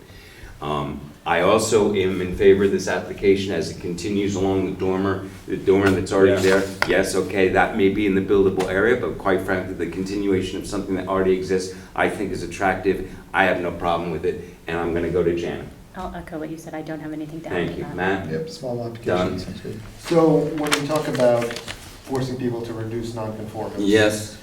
That's generally the goal of I know, zoning. I know. And it's a tool that we most often use. Yep. When we can't find something unique about the property or hardship. Even if there is no hardship or something unique, if they're gonna reduce nonconformance, we can allow them to build in the setback and do what they wouldn't otherwise, as long as there's a net reduction. Here, however, I don't think we need to do that because I think we can find that there's something unique that is creating a hardship. Specifically for the record, the uniqueness is that the property's .53 acres in a 1 acre zone. And there's, from what I heard, some testimony about it's an irregular shaped lot. There's some contour issues with the land. There's some water in the back or the side. And most particularly, the buildable area is quite narrow, irregularly shaped rectangle that would make it hard to build a reasonable home in. And so I think there is something unique, there is a hardship, and lastly, the adjustment they're seeking is quite minimal. It's just extending the dormer a little, and there's very little extra space they're putting in the setback area. So I think it meets all those criteria, and so I support it. Okay. Without any further adjustments or requests to reduce nonconformance. Okay, I think we're all on board. I've made my comment, and I have Make a motion to approve. Thank you. Do I have a second? That's terrific. All in favor? That's fantastic. 5-0. Woody, in light of the hour, I'm going to move on. I'm going to adjourn. Yeah, fine. We'll pick it up, Because I have a member who needed time to review the minutes, so we're not going to vote on that. May I have a motion to adjourn, please? Make a motion. Second? Second. Thank you. All in favor? Thank you very much. Oh, my goodness. Channel 79, we are done.